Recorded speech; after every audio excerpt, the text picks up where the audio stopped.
welcome to Texas! He's a 10. I choose this family.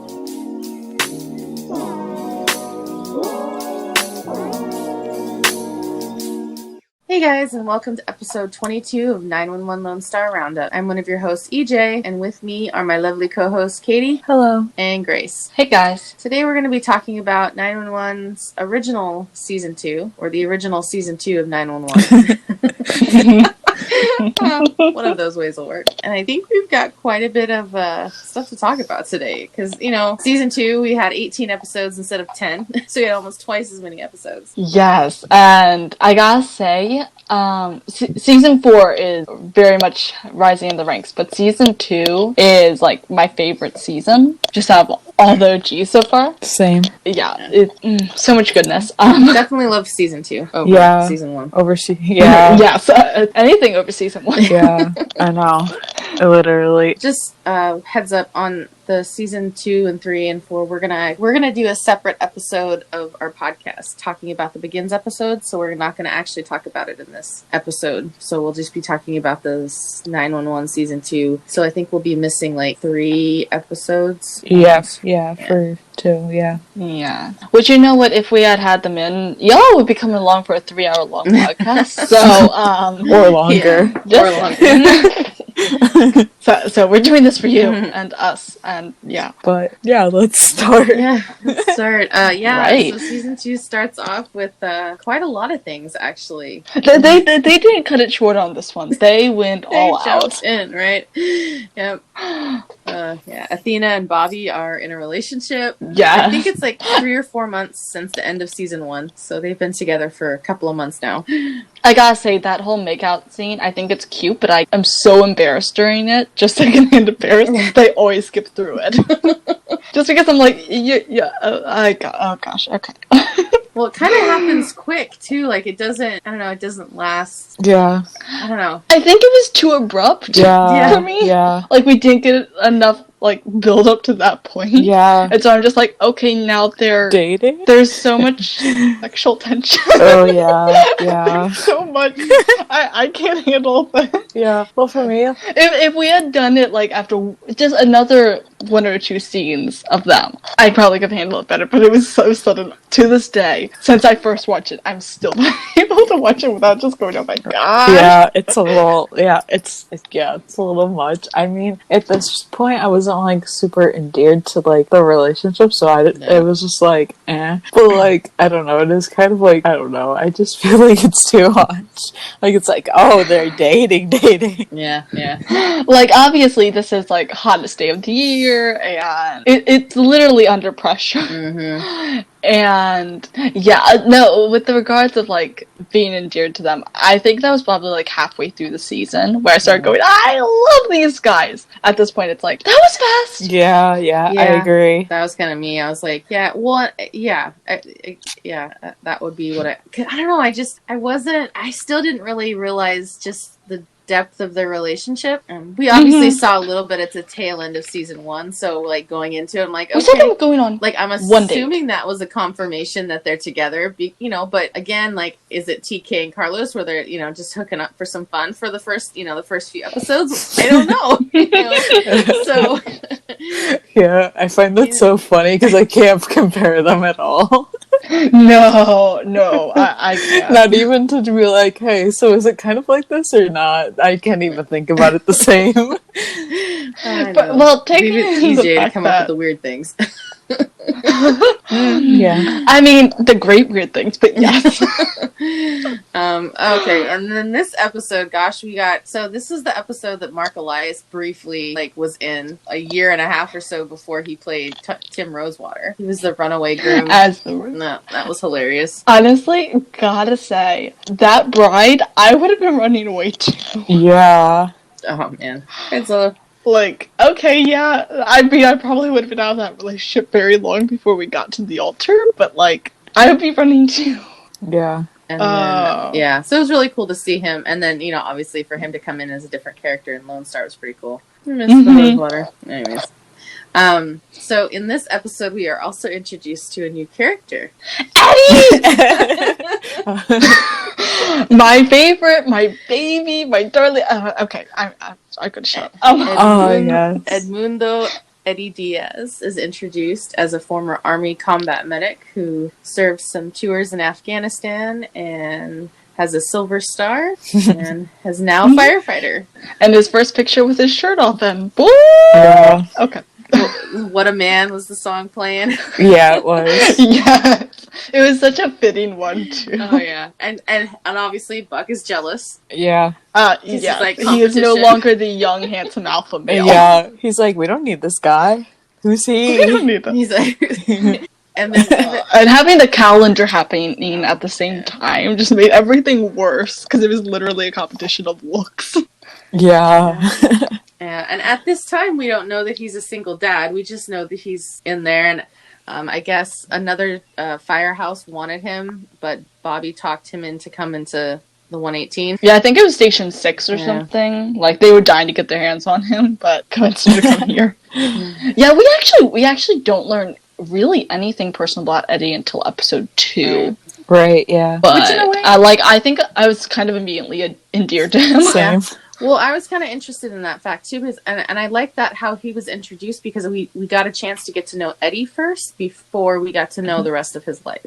Yeah. Yes. I agree, yeah. Like, cause, like, if they were to, like, show us his personal life first, I feel like, I don't know. I mean, I wouldn't have felt differently, but it was kind of, like, nice because it's like, oh, you just meet who Eddie is, and it's like, oh, this is Eddie who is a single father. And I was like, okay. Yeah. And, like, yeah, I agree with all of that, and it wouldn't have made too much difference, you know, as you said, but it's good they did like that. Yeah. And really, we still get more, like, we know he's a dad at episode 2, but we really don't get, like, him as a dad much more than, like, one or two scenes until episode 4. Mm-hmm. So we still have time to get to know him, like, as a firefighter, as a person, and then we start learning about his drama, and by that point you're endeared to him, so... Did any of you have, like, need to take a moment to get used to him, or get endeared to him, or did you love him immediately? No, I loved him immediately. I was like, oh, yeah, he can stay. Yeah, Same here. I loved Eddie right away. I remember when I first saw him, I did some research, and I was like, because I recognized him, and then but I didn't know from where, and then I obviously researched on IMDb and found that he was in the couple of the Step Up movies, and that's how I recognized him, because I've seen both of them. Oh, yeah. I love that little element of that, but I don't know. I think the only thing that I was concerned about was the competition and the tension between him and Buck, or between Buck towards him, because he didn't really have any concern or tension towards Buck. It was just the other way around. He was so confused. Yeah. Yeah. I mean, yeah, I feel like I didn't really pay attention to that just because they pretty much blew that out right away. Right. It wasn't like they took episodes and episodes to get, like, comfortable with each other. No, like 3/4 of the way through the episode, they resolved it, and no, it turned better. I was glad they took, like, that short time. I'm always torn with the gym scene, you know, that time where they have that big confrontation. Right. Because, like, I want to skip through it because I don't like confrontation, but also, they both look so good at Yeah. And he's trying so badly to keep the peace, and he keeps putting his foot in it. Yeah. No. And Chimney's not helping me. Yeah. Yeah. What did Buck say? Something like, you're supposed to respect your elders, and Chimney's like, he's not your elder. He's not your elder. Or you're not his elder. Which we basically, I don't know if we ever really get confirmation of ages for a while, but he's about 4 years older than Buck. At least, yeah. He's done a couple of tours in Afghanistan, yeah, and then training and stuff, so I'd imagine he's in probably late 20s, early 30s right now. Yeah. And, like, at the very least, like, we know we learn later he's been married, he has a kid, and it's been a while, like, a couple of years since whole breakup and everything, so all of that takes time. And also in the very first episode, we also are introduced to another character, awkwardly. where Oh my God. where Buck comes back to. We find out he's been living at Abby's apartment, condo, whatever we want to call it, and he gets there and sees, some wine out on the table and thinks Abby's back. So he goes and strips down and tries to get into the shower with the person in the shower, not realizing I it's always his skip that sister. scene. Same. Awkward. I'm like, oh my gosh. Yeah. Like, at least it wasn't somebody completely random. Yeah. Like, I'm sure.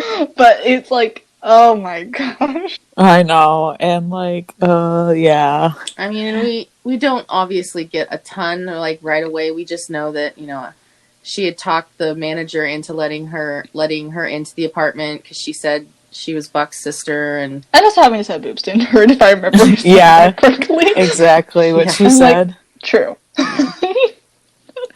True. I mean, it was cool. I love Jennifer Love Hewitt. I've been a fan of hers for a long time, so it was really cool to see her come in and a big name, I guess. Honestly, I didn't know who Peter Krause or Connie Britton were because I didn't watch the shows they'd been in prior. So same. 911, when I came into the show, it was completely new people to me.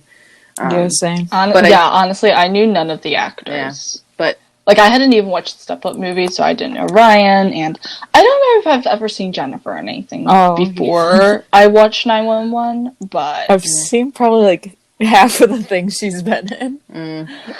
Well, I know I've seen her, but this was after I watched 911. I know I've seen her in Criminal Minds, and that's basically the only thing I could go, oh, yes, I know that, but maybe I've seen her in other stuff. She's pretty popular. Yeah. So I like Maddie. I like her a good bit. She never made my favorite characters list, but I've always liked her. Yeah. Especially since she kind of evened out Buck in a way. Right. Yeah. And definitely was a bummer to kind of start to piece together that her past relationship was not ideal. Yes. Which also gives the siblings an opportunity to chat about, Buck's living situation and Abby, and so that obviously brings up some Maddie concerns with him. Well, she's protected big sister. Yeah, especially when they haven't seen each other in years. Buck called it the eat, pray, love trip. So so she's having sex. And that's he's like, no. And she's like, you do know that's what that means. Yeah. Buck.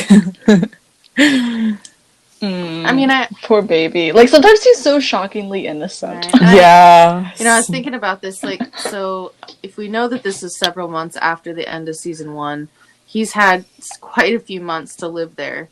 And he's still hanging on to, hoping that she's coming back. And through the episode, we get him describing, their calls are few and far between. They get disconnected. So he's kind of already struggling with not sure. But he says he likes I like the me I am when I'm with her, something like that. Yeah. Something along So I was those kind lines.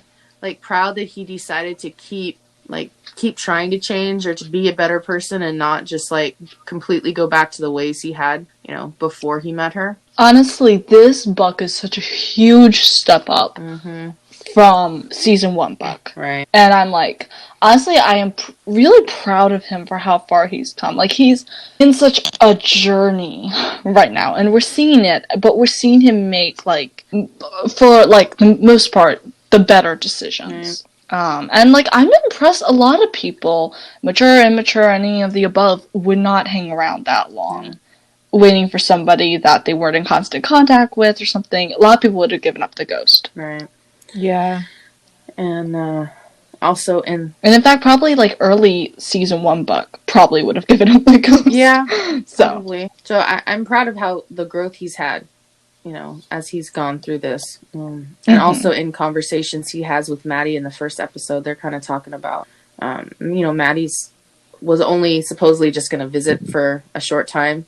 But then Buck talks her into staying, and he'll help her get a job. And we kind of see her becoming one of the new operators, 911 operators. We found out that she was an ER nurse back in Philadelphia, but she wants to not be seen, but still help people. And so Buck was a genius and came up with that idea, and I love that idea. Yeah. That was a really good Yeah. move. Yeah. And For me, I prefer her as like an operator towards Abby. Yeah.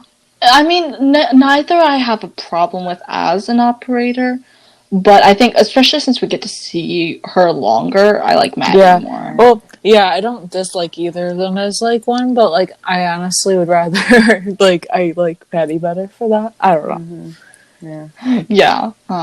Yeah. Well, obviously, as we learn more about what Maddie had gone through, I can understand why she wanted to have some like not have FaceTime with people right now, and she needed healing time too. So we didn't get a ton of Abby as an operator. Yeah, that's what I was just thinking. So it's hard to but we have gotten Maddie for quite a few seasons now, and I do think I like Maddie better than I do like Abby. And Abby, gosh, it's hard to I want to say the other name. Yeah. So close. The E. Now I sound like a monkey. Anyway. And one of the things that I thought was hilarious, and just kind of for like between us, is there's this moment where Bobby and Athena's are at his apartment and they're watching TV, and the show they're watching is something that Athena really likes.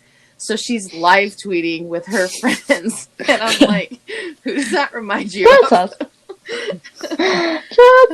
Yeah. Us grabbing our phones, texting each other, going, ah! Yeah, basically. So, that was my little... Going on Instagrams, going, ah! Which I don't remember the first time I watched the series, or like the season. I don't remember that. So like, I caught it this time. Yeah, I remember it because like part of it was like, I don't know. I just feel weird about it. Like, I don't know. Well, it was kind of an awkward conversation because, at some point, like, he's suggesting they go out to, like, dinner some night. And she's like, oh, we're out in the public all the time. Can't we just stay in?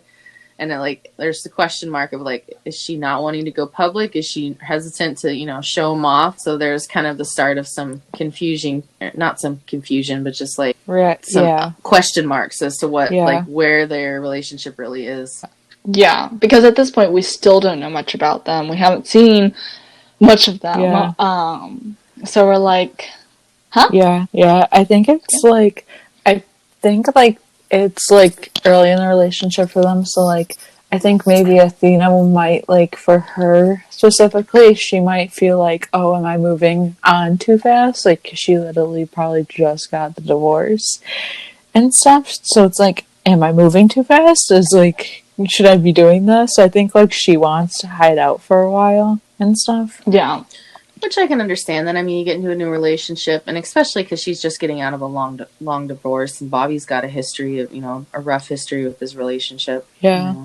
Yeah, and I think the first episode ends with like a glimpse to the next episode, so they kind of start the storyline of the earthquake. So the big major natural disaster-ish thing that happens in the season is the earthquake. Yeah, they have the freeway collapse, and then they black out. Oh, yeah. I think Athena was picking up mints from her cruiser, and then they they're like flying in the all air over the place. Yeah. Like, that was cool. Mm-hmm. Yeah, okay, that was cool. graphics. And then when the next episode starts, we get like 2 hours beforehand, and we kind of get we meet Christopher. I think Eddie's back dropping him off at school. Yes, I loved that. Cool. And like watching it now in 2021 and thinking about what Gavin looks like now, I'm like, he's grown up so much. I know. Grown up, it's so crazy. Like, I'm just like, wow, he looks so like much smaller there. I'm like, oh my god, what happened to you? Yes, like realistically, here he's about 7. Mm-hmm. And he looks like a good 7. I don't know if Gavin and Chris are technically like same age. They're pretty close. But no, I love the scene so much. I'll watch it over and over again. Yeah, same. Just because I can. And then we see Maddie like on her first day, and then we meet Josh, which is one of my... Josh is my favorite like littler character. Same. I love him. Like, I want him to be a major character. That's how much I love him. Oh. Yes. Yeah, it's just like everything, and I like their like friendship and like how it blossoms from season 2 to even now. Right. It's amazing. Yes, like third season, Josh is probably my favorite. Same. But like but that's because in this season we see him more as a professional professional just turning into like friend relationship Yeah. with Maddie. Season 3, they're like fast friends. Oh yeah. Right. But And I love me yeah, some and I Josh. love how they're training, and like she's got this like book that she's like trying to take notes in and stuff, and then he's like, "Okay, you do one." And she's like, huh? What? And then he like throws her book away because she's like trying to do all these steps and like protocols and stuff. Yeah, it's like, I mean, fair. And one funny line, and I think we touched on it, and I can't remember what episode it was. I think it was in Lone Star 207, where the gal pulls the thing out of her neck, and when TK was telling her not to pull it out, Josh makes the comment to Maddie when somebody's like, "I'll just take the knife out of my hand." He's like, "You think after 14 seasons of Grey's Anatomy, people will learn this stuff?" Because he's telling the person, "Don't do it. Don't take it out. No, Don't don't do that. Yeah, that's literally me. I'm like, why? Yeah. Don't. And also, I love how he's like professional on the phone and then immediately turns to her and just makes this sassy ass comment. Yeah. Just like, you think. And also kind of prior to the earthquake hitting, we meet Marvin. Which is Mateo on Lone Star, because played by Jules. Which is, but according to the storylines, Marvin is actually Mateo's cousin. Of course he is. Of course. Well, they knew they'd have to address that. I think. Yeah, I mean, I am happy that they addressed it because, like, that's just, like, so great. Another link in between. Yeah. I'll be honest, I didn't like Marvin all that Oh, much. yeah, no. Like, no, I usually skip over most scenes with him, just like, shut up, we get your irresponsible teen, like, shut up. Yeah. I'm sorry, I'm a little harsh. Right. It's true, though. Yeah. Right? But I think I was pretty impressed with how Athena handled it. And she just, like, shows up at his house. She's literally just waiting there, like, At the bus stop. don't even think about it. Yeah. And Jules looks so different with pink hair and, like, longer pink hair, not just, like, long hair. So He wears it well, though. Oh, yeah. I'll I say agree. that. it was different to see him since I'm so used to now him as Mateo. I know. Definitely prefer the short hair, but he wears the pink hair so well. Yes. And so we get caught up timeline-wise, and the earthquake hits. Yeah. And this is very narrowly falls into second place as, like, favorite natural disaster. Because I love the tsunami best, but I love the earthquake. Yeah. I mean, honestly, for me, I didn't really care for the earthquake just because there are a lot of storylines in the earthquake that I didn't really care for as much. Yeah. But it's not, like, my least favorite. Well, yeah. And so what I really thought it was like when the earthquake was hitting, you could kind of see with the firehouse, like all the people like grabbing onto things and sliding out from underneath the truck on the dolly and stuff. So it was just kind of neat how they did all the effects of that. But yeah, I mean, that's probably one of my favorite littler scenes of the episode is like that particular firehouse scene. Oh yeah, that is good. You know, and the 118 is called to the fire or to the collapsed hotel or collapsing hotel for help, and so they try to go in, and so there's some storylines. I'm like, they're just typical storylines of rescues, in an emergency like that. And then I think I don't know. I really liked how they were able to bring Marvin in as more of just not just a like troubled, like causing trouble. He's stuck in the car while Athena's trying to rescue this guy. Like he actually managed to help, kind of at the last minute. So kind of give him, like Athena said, she's like, I'll write a letter of recommendation or something to the judge, because he'd always wanted to do all of his like bad stuff before he turned 18, so he wouldn't get in trouble as an adult. But he committed a felony. Because he did a lot more and than that's different. So he was like... And you see his face, he's like, oh. Oops. And that's why I'm always just like slapping my head, just like going, Right. oh. The word of advice? Yeah. Why don't you not? Right. Exactly. And then, the storyline of the hotel, like Buck and Eddie go up to like the 11th floor. They climb up through the inside to get to this guy who's stuck against a glass wall. And then we meet Allie up there. She'd been trying to do a business dealings with him, and he was trying to get more out of her, and yeah, so that was just another storyline I did. I never mourned him. No. Just saying. He got... Like, that's a horrible death. Yeah. But I never mourned him. No. I kind of feel like he got what he deserved. That might sound really bad, but, like, honestly, is it? I feel more sorry for his 5 kids and wife. Oh, like, yeah. that's about it. I forgot about that part, but even so. Yeah, and this episode kind of ties together with... So, like, isn't it the end of this episode where a hen gets trapped in the rubble or something? And so the next episode is, like, all trying to rescue her? I think so. Pretty sure, yeah. Because I know the earthquake went through, like, episode 2 and 3. And I think... Because they had gotten that kid out from underneath the rubble. And then, like, hen slipped under... I think she was chasing after that little girl and... Yes. Yeah, I think it ended... You know, it ended with the last aftershock. That's right. Which is what sent the guy down onto the street, sent Allie and Eddie out the window. That's right. Just about. And it brought the ceiling down on top of Hen. And so I think it blacks out at the part where we just see Allie hanging out the window and Eddie, like, hanging onto her, and then it just is, like, goes black. You can tell I've watched these episodes over and over and over. Yeah, so we get that. So, and, you know, obviously we're seeing in all, like, how 911 is stretched thin, and people are calling to make random comments and, you know, ask, was there an earthquake? Like, really? Was there an earthquake?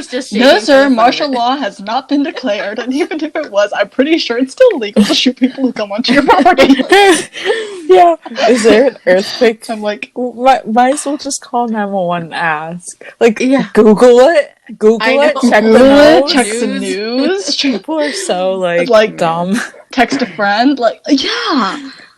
Like, yeah, let me waste a highly call center's time. Right. And I love Josh's reaction. He's like, well, so much for a slow train. I know. He's like, here you go. Here you go, bye. Where's a crash course? Right. And, like, I feel for everybody who got thrown into the jump that day, but hey, you got to learn. Right. Yeah, Though true. I thought it was pretty cool, and Maddie, like, pulling that off where that guy calls in, his wife had gotten hurt, but she's pregnant, and she was going into labor when she got hurt, and so you can't... Yes, and she hit her head, get the paramedics that's really to them, concerning. so he gets them to the paramedics, so he takes her, so that was a really cool call to, like, see them, like, the guy take them to the fire. Yeah. Yes, I loved that so much. And it was nice to see that, like, nurse side come in handy. Yeah. Because she'd been having the nurse side come out earlier when she was first training. Right. And, like, that hadn't gone so well. Yes. But seeing her be able to balance it out and, like, use her brain and everything, it's like, you go, girl. Yes. You go, girl. And I think her being a nurse has benefited her throughout this job, because she can kind of not only be the 911 operator, but she can also help with some of the triage that some others might not be able to help with. Yeah.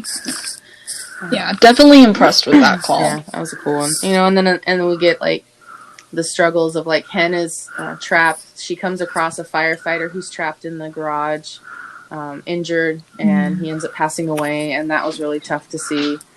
I was so sad about that. Yeah. And then and then the hardest part, I think, for me was it was a firefighter who had been off, and it was his day off that he'd come in to help, and there were no radios because they'd already been checked out, so he wasn't even meant to be working that day, and then that happened. It was just so heartbreaking. And it was quite possible it would have taken a very long time for them to have noticed he was missing, period. So, like, even if help had been able to come, it might not have, just because they didn't know they were missing anyone. Because, you know how they did that whole check-in thing over the radios? He wouldn't have had that. Right. So, probably would have been when they were pulling their teams out. Which leads to Hen making the call to Karen to say goodbye. That was a voice recording, right? Yeah, she was recording, because there was no cell phone service. Yeah. Which that broke my heart. I'm like, oh, yeah, no, that's so sad. Like, Yeah. And like, but that's a very real moment. Right, yeah. That's the kind of thing, you're replaying everything you just said to your loved ones. Like, what did you say last? Did you tell them you loved them? What if you don't make it out? And she was able to make something where, if she hadn't made it out, Karen could have at least had that. Yeah. Which, the Bobby and the team is ordered to fall back because there's, the building is shaking, so they're even being told to pull out. But so Bobby encourages everybody to leave, and then he's like, "I'm not going to ask you guys to disobey a direct order." And then Bobby takes off into the rubble. And Jimmy's like, "Nope, I'm coming with you." So I love that. And then they're in the garage looking around for stuff, and they find all the keys from the valet, and they find this truck, and so it's really cool. How they honestly, work together. I love their ingenuity here. That was really cool. Their innovation, their ingenuity, And it kind of reminded me of they're going after Hen, kind of like Buck and TK did in Lone Star in the crossover. With about the same level of impulsiveness. Yeah. Hey, Judd, we have a dumbass over here too. Yeah, pretty much. And I love that, while Hen is, down there, she's able to find the little girl and the little dog. Paisley! Yeah. Yes. I was always wondering what happened to that dog, because we don't see much of the dog anymore. So. Well, so Hen brought it back to the house, to Karen. Denny was so excited. We hear a mention of it in season 3, after the girl got killed. By the ambulance. They went to the spa and everything, and Denny comes in asking if they can go pick up Paisley. So we don't really say anything about it, but I remember the dog being mentioned again. And wow, that was a completely random fact. Okay. Go Grace. Good to know. My very faulty memory remembered something. And I loved, all of a sudden, Bobby and Chim are on a point where they're struggling, yet here all of a sudden Eddie and Buck show up and it's like, heard you on the radio, needed some extra hands, and then right behind them is the cavalry. Yes, and the instant commander. I love that, and he's like, I don't know why I'm doing this, but I'm here to help. He's like, I may reprimand all of us later or something. But looks like you're going to have to report yourself, was basically what Bobby said, and she's like, I'm seriously considering it. Mood. Yes. It was a good, I think it was a good thing, and I'm glad they were able to rescue Hen and the little girl and get the girl back to her parents. So it's a good wrap up, and then obviously at the end, we get everybody going home. Hen's bringing the puppy home, and I don't know. I know we didn't really talk about Michael and the kids. Because Michael was taking care of the kids, and so they'd gone to the church. So when Athena got home, it was a big deal. She's home finally, because they couldn't get a hold of her all day. And then Bobby shows up at their house and just wants to see Athena. And Michael comes out and he's like, no. He's like, you're not just going to stand out here. Come in the house. I've already set up. At first you don't know what he's saying, what's he reacting like. But then he's like, this is one of the points where I'm like, I like you, Michael. Yeah. Love that. My favorite moment of a whole episode, though, also at the end where Buck takes Eddie to go get Christopher. And I gotta wonder why they went together, but I love that they did. I was wondering that myself. It's I can understand carpooling, but wouldn't Eddie have a vehicle at the station? Yeah. And I wouldn't have expected them to have already gotten to the carpooling stage yet. Yeah. Especially since Buck didn't yet know about Christopher. Right. Yeah, it was a good scene. And I think this was again where Buck was kind of starting to think about relationships and stuff with Abby and not having her there, and I'll admit it, I'm a Buddy fan, so oh, of course. Yeah, this is I was like, this is he's seen his family. Okay. That's my moment. They don't know it yet, but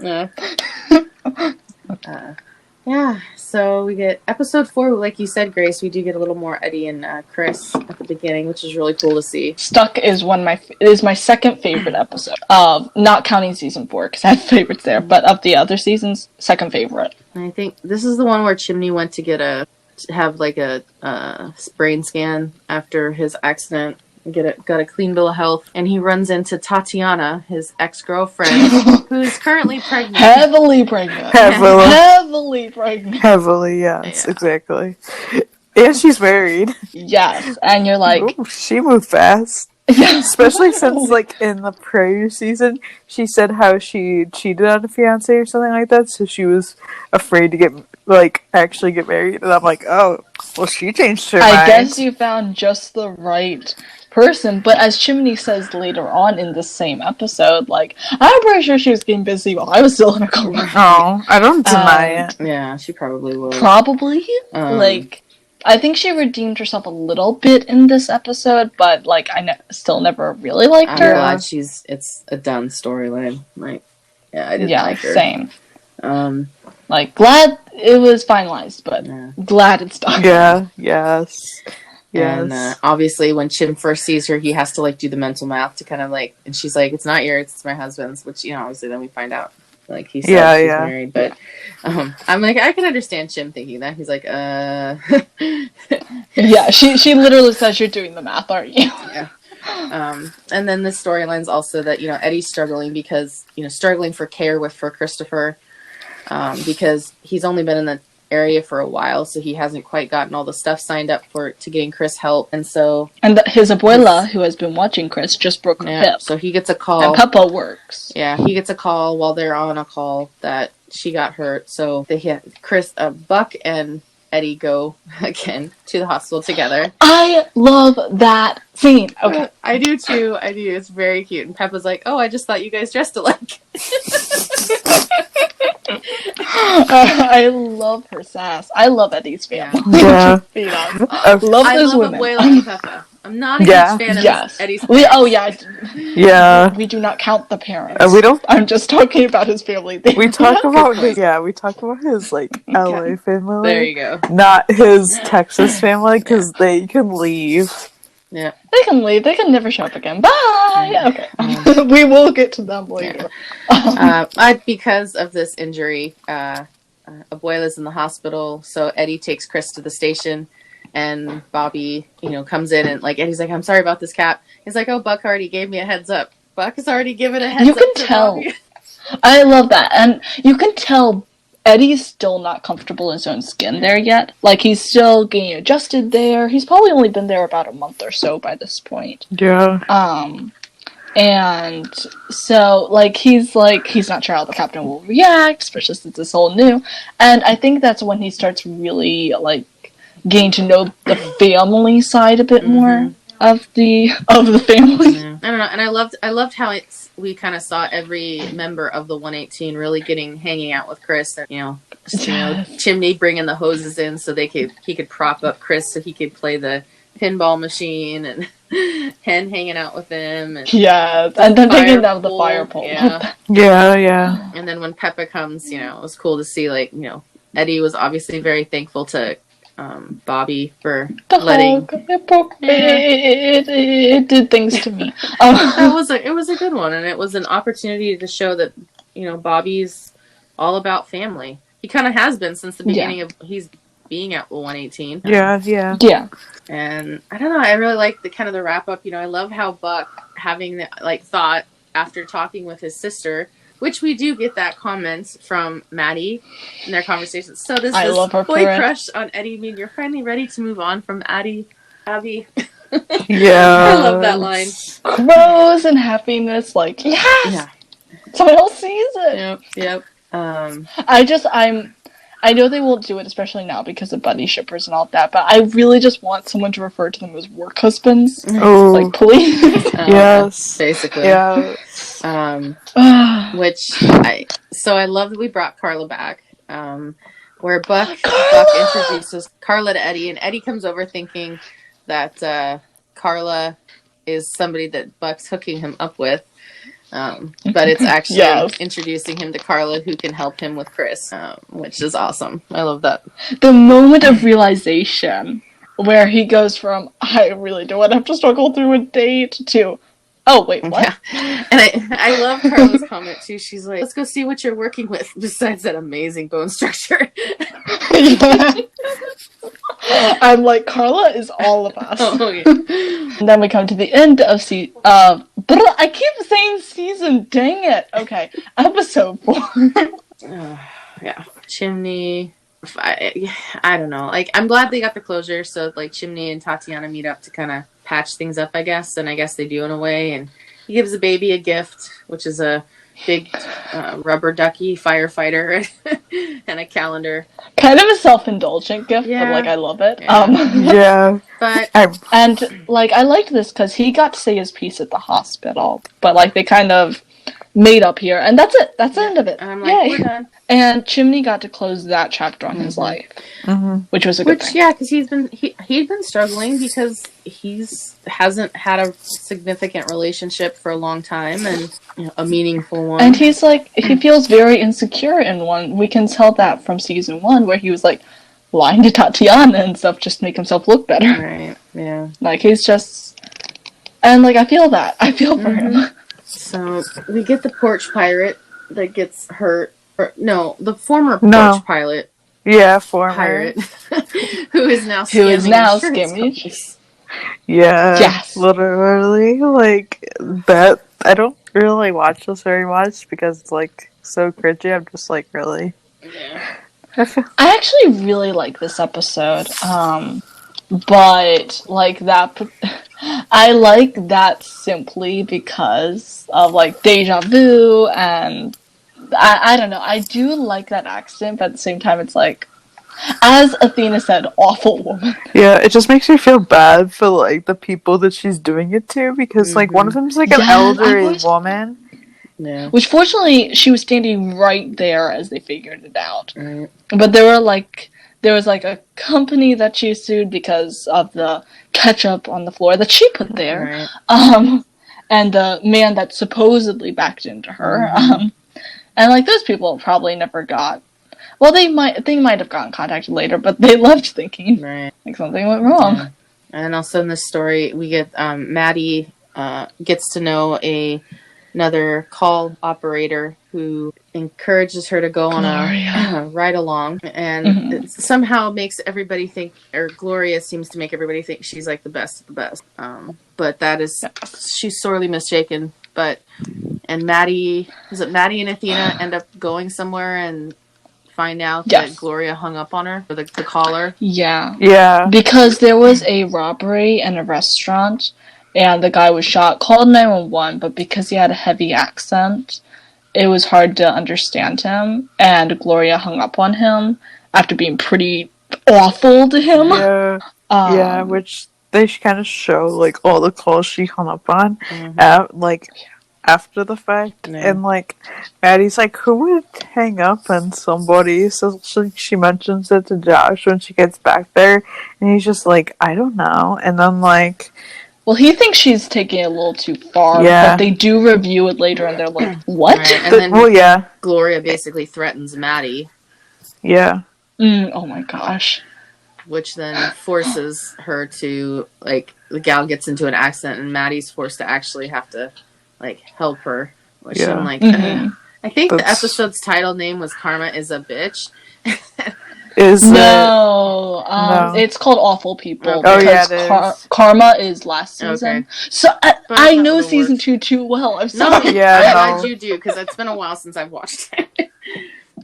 Yeah, I just know because, as I said, I like watching that episode. I'm like, I can basically say most of these names by heart. And there was another storyline we didn't really talk too much about, but and I think we'll talk about it, I'm sure, later. But Hen kind of has to struggle through the fact that Ava comes back into the picture again.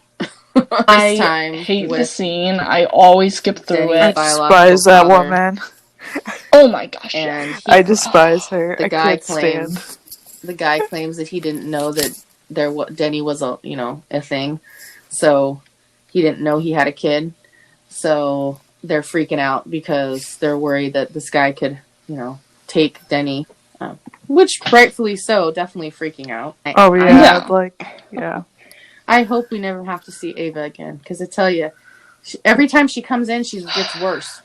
Yeah, she's in jail, so I don't think she'll be getting out anytime soon. Oh, that's right, because doesn't Hen go there and find her, like, passed out or something? Yeah, she OD'd. Yeah.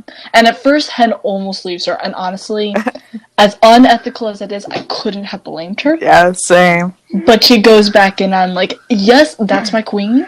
Yeah. And so that put something in right there because she broke her parole. Ava broke her parole hard, goes back into prison, and that takes her out of the picture, so they can work things out with the dad, Nathaniel. And fortunately, that all turns out for the best. Yeah. Like, the guy's understanding and kind of gives Hen and Karen as Denny's parents, like, the decision making. Like, you guys decide what's best for him. Yeah. And I mean, like, he's at the same age as Christopher, so, like, you're really gonna come into a kid's life at 7 years old. Right. Yeah. Like, he's only known having, like, 2 moms his whole life. And, like, having another parent would just, like, really screw that up. Yeah. Like, it's doable, but not as a full functioning parent. Like, if Denny has a wish to keep in contact with his dad, that's the kind of thing. But you don't have him making any parenting decisions. Like, you don't have him being a parent. Yeah, that's what I mean. Yeah. So the next episode we get is Chimney and Eddie and Buck are helping Maddie move into her place that she just got. And Chimney's setting up the security system. I love how Buck, for some reason, decided that let's use the jaws of life to get the couch in the doorway. What's the best thing about that is that Eddie is considering Eddie it. agrees. He literally is looking, he's like, and he's the sensible one. Yeah, exactly. Like, and, like, it's funny because, like, Maddie's like, she's like, why can't you just turn it? And he's like, well, then the pizza will fall. She's like, you have pizza on my couch? There's a cover. He's like, it's on the basket. Yeah. Like, And she just grabs and shoots him a look. men. Runs inside. Literally men. Right. And then I think Chimney yells something from the inside when the guys are trying to get the couch in. Oh, lift your through. Oh, I think It's like he's taunting them. Then he's showing Maddie, and then Maddie tells Buck he's cute, and Buck's like, yeah, but you should see his kid. Chimney has a kid, and so she was talking about Chimney, not Eddie, and he thought, Yeah. I was like, That was, like, literally done so on purpose because Maddie was supposed to date Eddie, but then they just decided to not do that. Yep. And so I couldn't have seen that. I couldn't have seen that ever happening. Yeah. I'm glad they did do it. yeah, exactly. Especially since that would make Buddy an odd ship. And he'd still be around. You know he'd still be around. Yes. The Yeah. cool thing is, though, Jennifer's pretty supportive of Buddy as well. Yeah. Yeah, honestly, she's more supportive of it than Oliver and Ryan are, so that's something. But they also have to be fairly non-committal. Because they say one word, the fans are going to go crazy. Yeah, Let's just be honest. Yeah, well, like, they're not against it, but they're like, well, if they do it, they gotta do it right, so we're not, yeah. That's such a Buddy moment. Yeah. And this is kind of a funny episode because this is the one where they get high. Dosed. Yeah, they. Yeah. I feel like it's funny for everyone besides Bobby, because that's just sad. Right, it is. It's so sad. That was so sad. But it also shows that when you do get high, your emotions change, and it's not always positive, you know? Yeah. Yeah, it isn't always funny. It isn't always, like, games. I think that's how it's represented sometimes in shows. Yeah. You're either going to get the worst or the best, but you don't get the kind of middle ground that's bad, but not, you don't die. Yeah. That kind of thing. Yeah. I will say, she redeemed herself a little bit, but I hate Taylor. Same. Oh, yeah. Well, and they'd rescue her, her. And then she decides she's going to do a piece on the station, which is then all the, like, them getting high is all recorded. Yeah. Well, yeah, and, like, she got, like, all the stuff of Bobby on his bad day, and that just makes me, and she was going to air it, which makes me even more mad because, like, she's such a predator. Yeah. And not in the way people refer to other people as predators. But she's literally she's a predator. She's stalking. Right. Yes. Just hunting around. Yeah. And it's like I know that's the rep of a lot of like reporters and journalists. And yes, that I think that was the day too that Bobby had said that it was would have been his daughter's like 13th birthday. Yes. So it was like really emotional for him already, and then to have that on top. Yeah. And then while he's at the station, Hen, Chim, Eddie, and Buck respond to a call at a little girl's pageant. Oh my god! It was I love this. Best scene of the episode. And Athena is like, "What the hell is going on here?" And Chim is the only one who isn't drugged because he didn't get to the brownies. Yep. Everyone ate them before him. Hey, Athena! Athena! Your head's beating like your heart! And then Buck's all like, is it just me or did these beauty queens shrink or are we just suddenly giants? Eddie looks terrified. And then they realize something's going on. Yeah, and then another ambulance. Yeah, and then I think it's Chim who's like, "Guys, you know where we are?" And Eddie just pops up from behind balloons and goes, "We're everywhere, man." Yeah, and then they get handcuffed for their safety, and Eddie's crying. Yeah, and Buck's like, "Ooh, you made him cry." And then Athena says, Hen says something to Athena, and she's like, "Really now?" And she's like, "What?" Yeah, it was the head speed like the heart. And she's like, "Is it? Is it?" Yeah. Out of all of them, I've gotta say, Buck still acted largely like himself. Oh yeah. Yeah. Which leads to so many storylines. Oh yeah. Because I could still picture like sober Buck probably would have been concerned about Eddie, but I think part of him still would have been, "Ooh, you made him cry."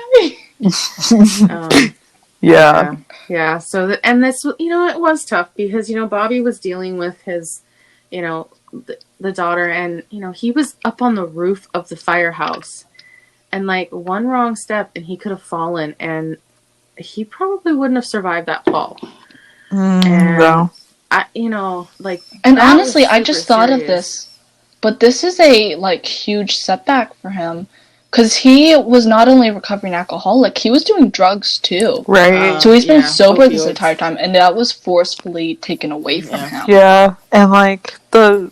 No, okay, now I want to go hurt the woman that did that. Okay. Yeah, anyway. what the hell? And the saddest line, but I think the best line of the episode was Bobby saying to Athena, after that day, saying that, "But when I'm sober, I feel this crushing weight on top of me. And there are times now when I feel like I don't know how much longer I can keep carrying it." Yeah. And Athena basically being well, maybe it's time that you let me carry some of the weight and stuff. Mm-hmm. That was just the best moment of the episode. I just love that part. Yeah, I love that part, and I also love how she was the one that talked him down. Literally. Yes. Yeah. That she was there for him, and she didn't panic. She just kind of did her job. Yeah. Which shows an amazing police sergeant right there. Yeah, that's why she's one. She doesn't let anything cloud her judgment or change how she reacts. Yeah. Yeah, and then we go to the Halloween episode after this episode. And that was, where they have to go rescue the guy in the coffin. Who's honestly, this is not one of my favorite episodes. I like the holiday episodes, but this is definitely not my favorite. Yeah, and I love how Hen was just jumped up into the backhoe super quickly. She's like, "Oh, let's just get this done with." She's like, "We're all gonna get hurt." Oh yeah. And then her comment at the end, she's like, "I just hope spirits understand that we're how to do this." She's like, "I don't want to be bringing that home." Hen's kind of a mood. And then Buck and Eddie have to rappel down a cliff to find some guy that had gotten hurt because they got a 911 call about it. And the first body they come across is the bones with a cell phone. And then they come across the actual person who'd fallen, but he didn't have a phone. So freaky. Because that is the one reason. That's the one thing I like about the episode. Mm-hmm.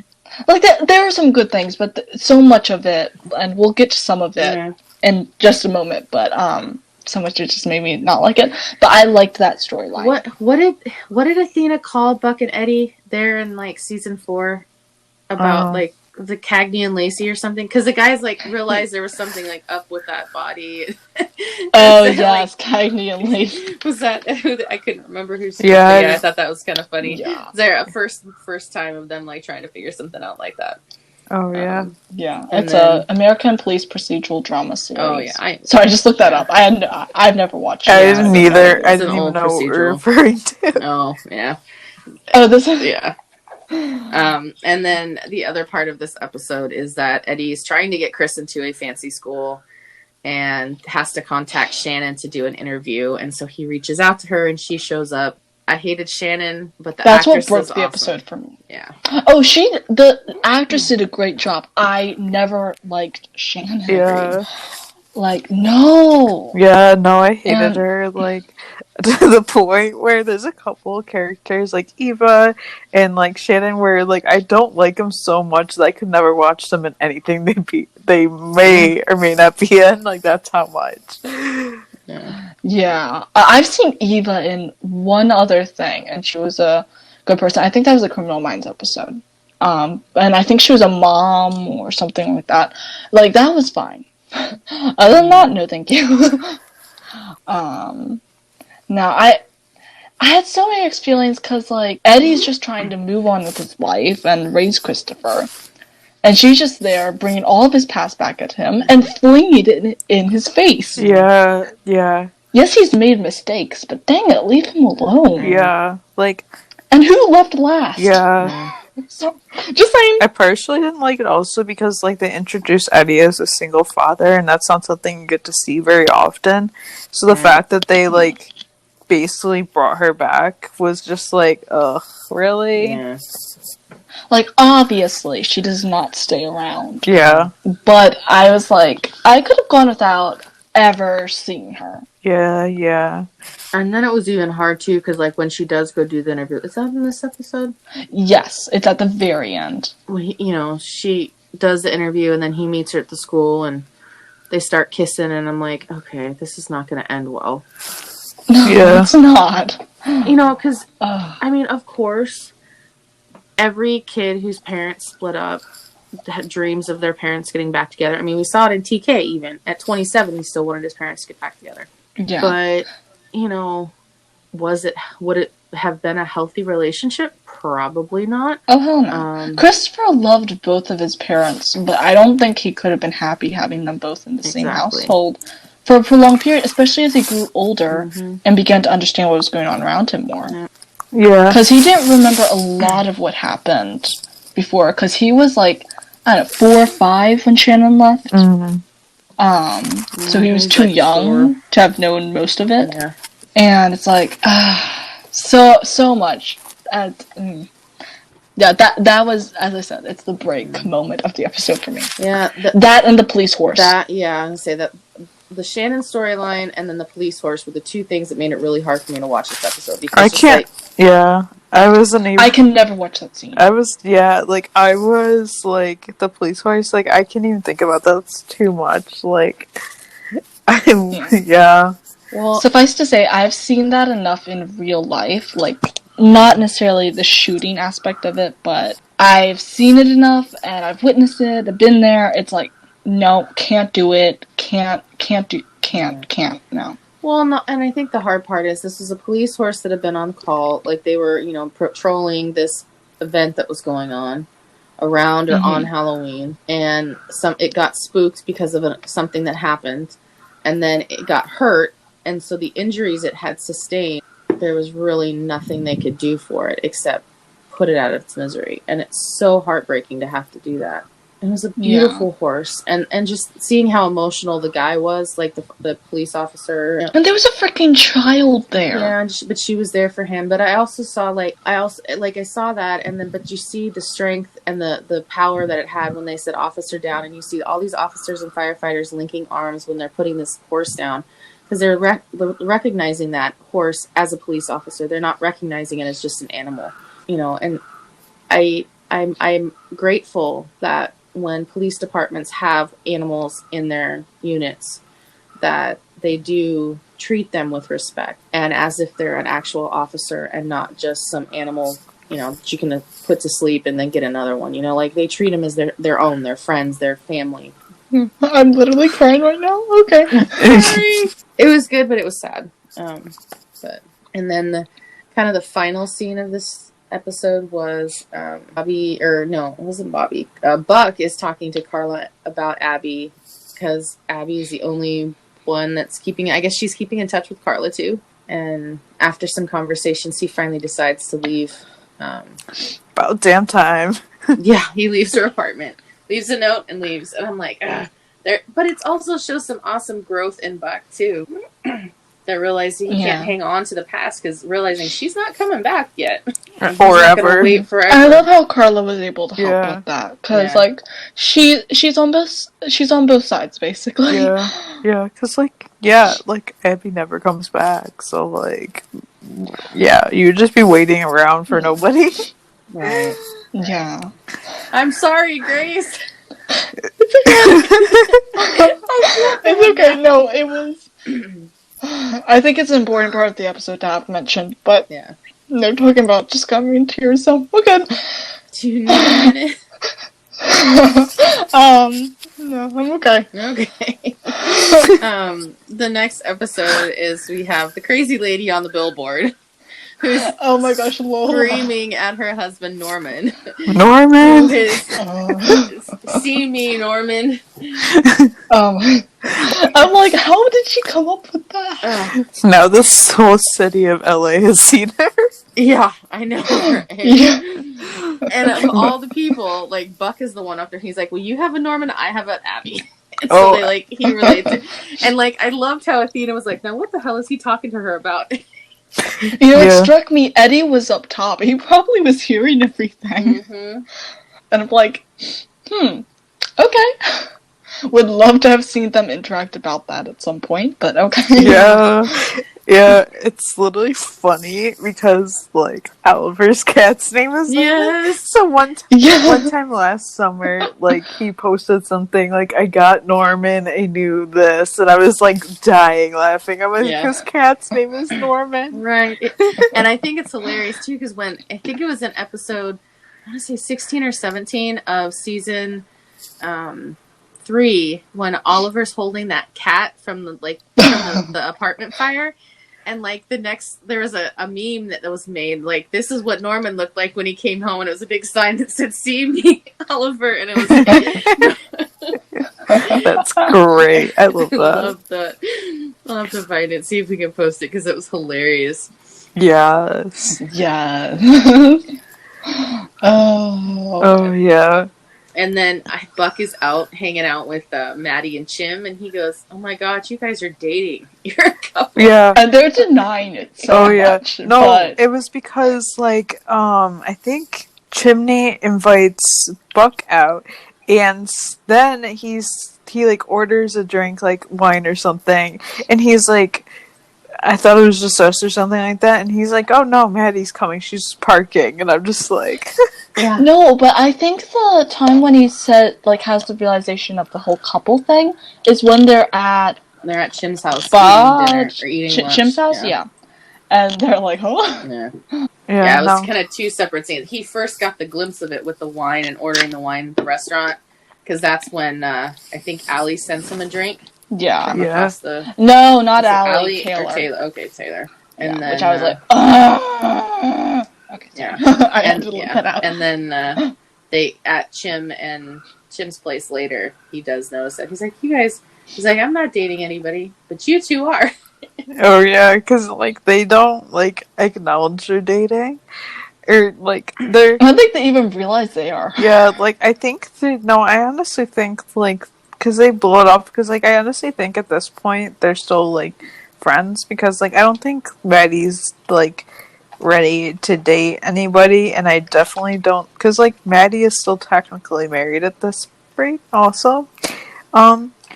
So, and I don't think Chimney is technically. I mean, I think he's more ready than she is, but yeah. Yeah, but for sure. This episode was kind of crazy. It was a tough call. I know we're not talking a lot about the calls, but this one was definitely stands out a lot. And it's the older gay gentleman couple. One of them gets pinned against the fence, between a fence and a car, and then he ends up passing away in their driveway. And then the other one is holds his hand and ends up having a heart attack or something right there. And Buck is kind of befriending the one before he passes away, and he's like, "Well, I always hope to find something like that, like the good relationship the guys had." And the guy's response was, "You don't find it, son, you make it." And that, I think, resonated with Buck a lot. And I just really liked that it was Bobby and Eddie there with him during that scene. Yeah, that was... Oh my gosh, that was such a hard scene. Yeah. And I loved that, and I loved how they showed the relationship of the couple over the years, because they've been together since they were very young men. Right, I think since the 60s or 70s. Yeah. Yeah, that's crazy. Yeah. And they show them now, and they couldn't live without each other, so they went together basically. Yeah. And it was like, oh, that's so amazing. I love that. But that's also the line to live by. You don't find it, you make it. Yeah, exactly. Yes. Yeah. It doesn't just drop into your lap. Yeah, exactly. Yeah. And then the end of this episode, Buck calls Allie or whatever, and they meet up, and I'm like, okay. And she's honestly, out of everybody, Allie was my favorite girlfriend by far. Agreed. Yeah. And even to some degree, I still relatively like her. Yeah. Yeah. It's not good that she left him necessarily eventually, but I still like her to some degree. Yeah, she left him on better terms. Yeah. Yeah. And honestly, we'll talk about that. Yeah, let's do that. I was going to go off on a rant. Yeah, but, let's not. Yeah. Yeah, not yet. Not before we get Save there. it. So, Christmas episode comes around, and we've got Athena and Bobby at her place, and she's suggesting taking the next step of them moving in together. Yes. And he's just kind of caught off guard because he wasn't expecting it. And, Yeah.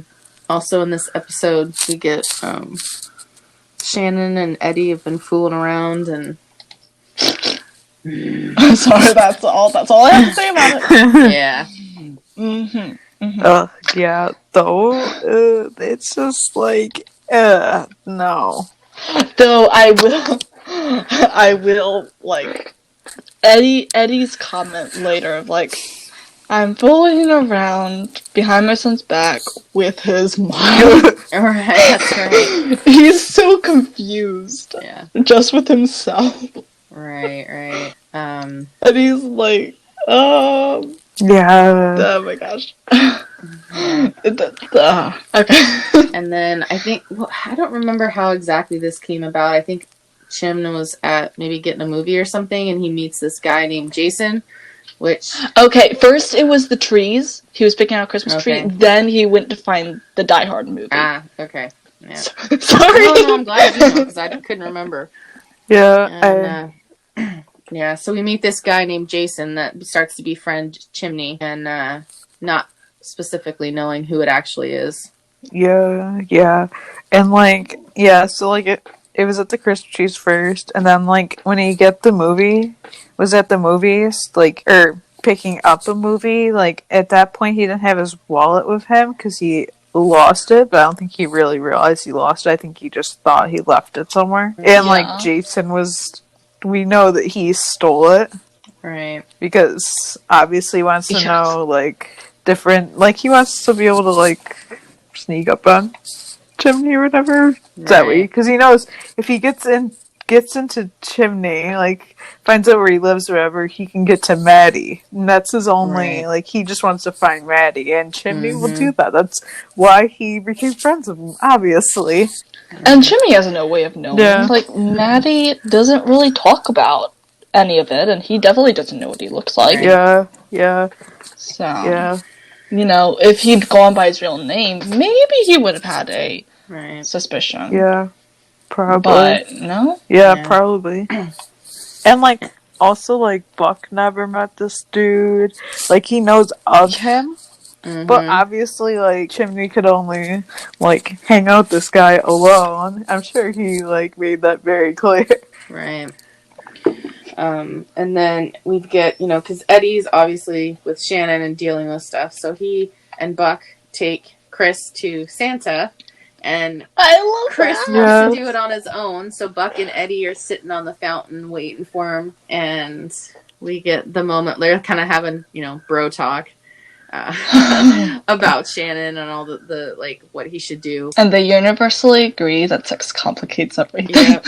Yeah. And that's when the elf walks Chris over to them, and then Eddie picks Chris up and he walks away, and the elf turns to Buck and says, "You two have an adorable son." And Buck doesn't say anything except thank you. At first, he's not sure what to say, but then he's just like, you know what? Thank you. He's just like, thank you. Like, he can't even deny it. Like, oh, that's not my kid. Like, he has to, like, be like, yep, you got I it. feel like he's just kind of like, oh, I'd like having that kid. Yep. Yeah. And the dad too, but we'll get there later. Yeah. And then we get this scene, this call where like a Marine is helping at an accident site, and because he's going to be running late, they end up helping him get to his daughter's concert to surprise her, because he was coming home to surprise them for Christmas. Oh, so yes. Buck admits he's a sucker for soldier reunions. And he gets a little teary-eyed. Who isn't? Like, I'm sorry if you're right? not. Like, there's something wrong with you. Lately, I've been on a kick. YouTube Spiral, you should see my YouTube page, of watching, like, brothers surprising their brothers. Right. Like, that's been, like, a particular thing of mine, yeah. watching those reunions. It's like, they're so good.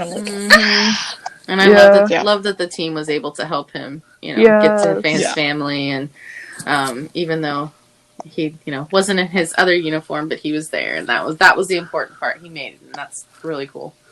And then Chris kind of shares with Eddie that he kind of hoping for his mom to come back, and so Eddie kind of gives Chris that by reuniting them, Shannon and Chris.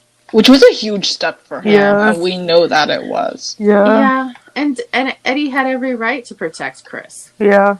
Exactly. Because she left the last time things got stressful and she couldn't handle it anymore.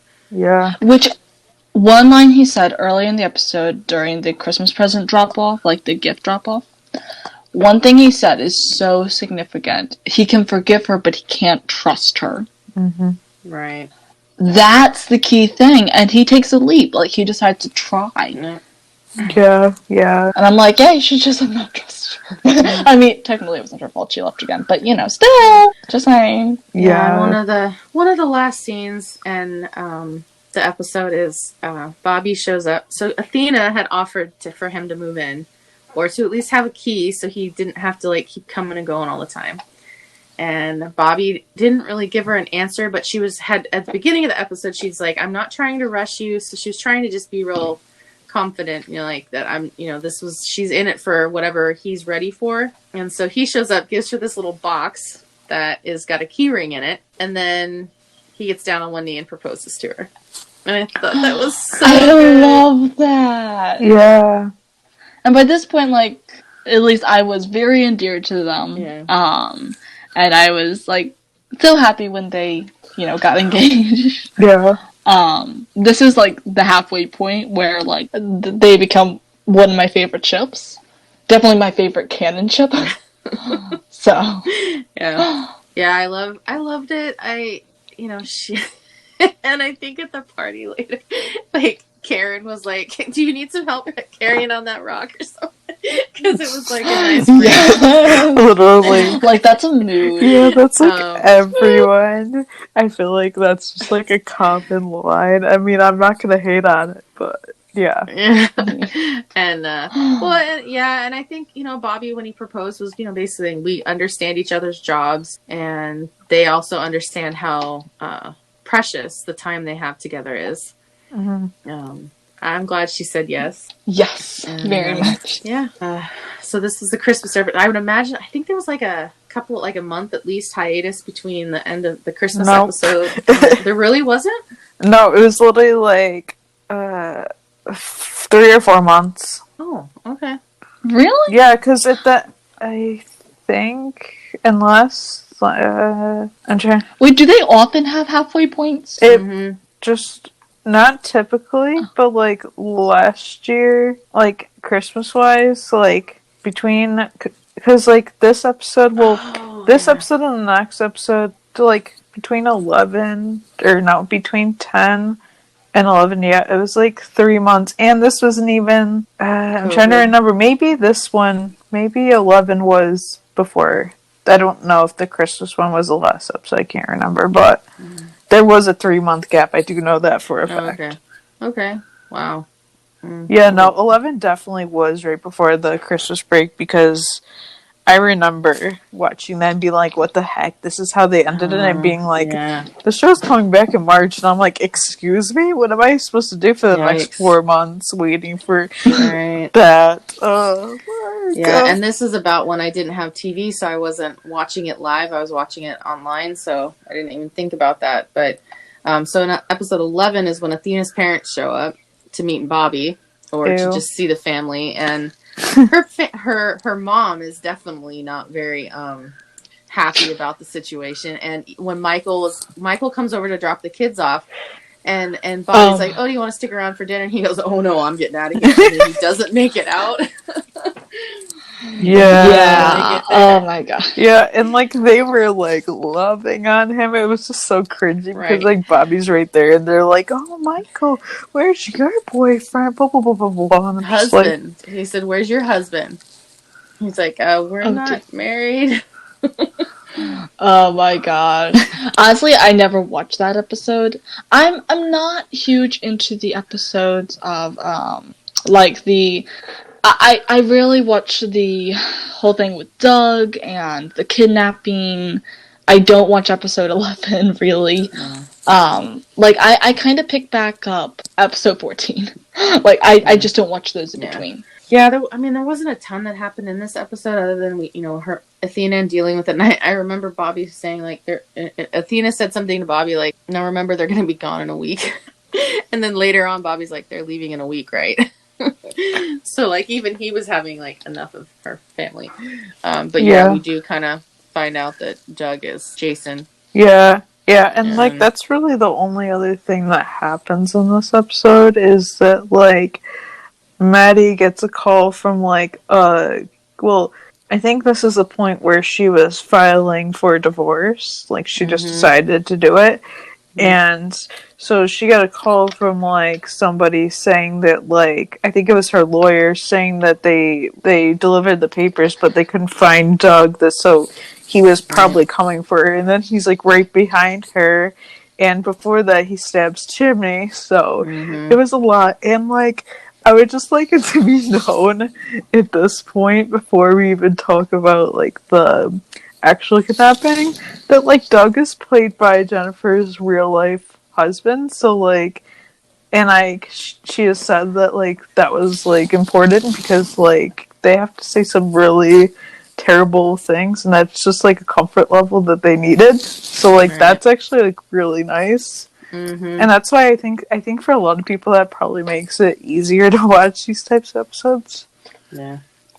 Honestly, that if I was in the same position, like acting that out, I probably would have had nightmares about that. To be honest. Yeah, when I first figured out, I don't see me having that reaction. Yeah, when I first figured out, I kind of had that same response, Grace. I was like, I don't know if I'd be very comfortable having my husband be the one threatening my life and stuff, because that would be very hard to disconnect, I think I'd want to come home to somebody who I didn't associate with that, even if it was just acting. I guess that's the mark of an actor. You get to separate that out.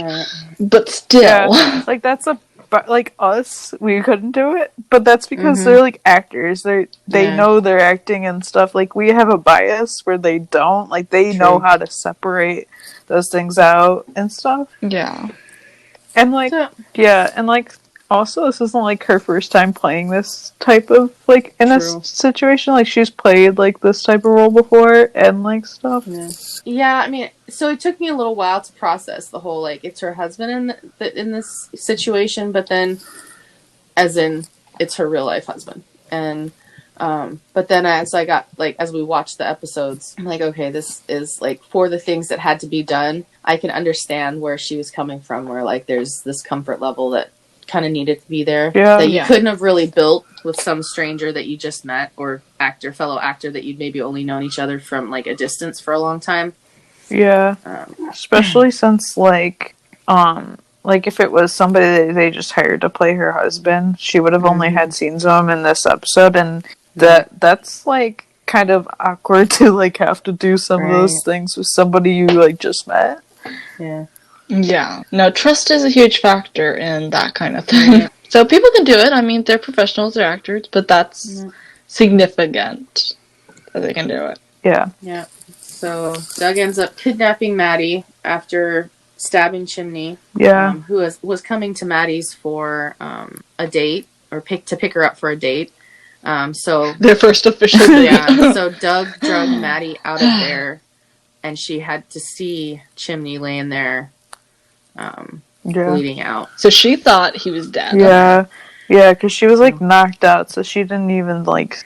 I think she knew that like obviously something happened to Chimney, but I don't think she really like it really connected as much. Right. Yeah. And then in the next episode, we see this situation is Buck finds Chimney and calls 911 to, get help. Doesn't find Maddie at home and starts freaking out. So, everybody shows up. Bobby, Athena. The whole Calvary. Yeah. And like,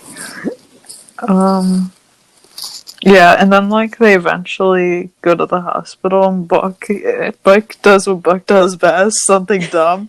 He like actual dumbass. Like you take that role so well. But he unlocks Chimney's phone with his fingerprint, and I'm like, of course you did that. Of course you did.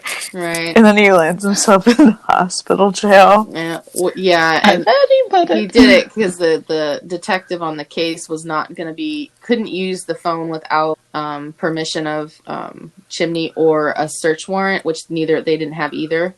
So Buck, on his way out, after he quote unquote changed clothes, grabbed Chimney's phone and went to the hospital. And I'm like, yeah.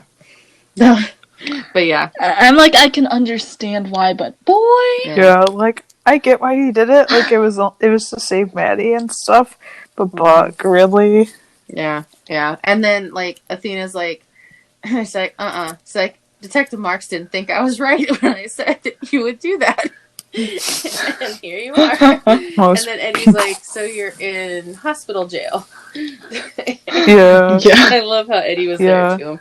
But I also love how like Athena and Buck go searching for Maddie. Yeah. Like Athena goes with them. Right.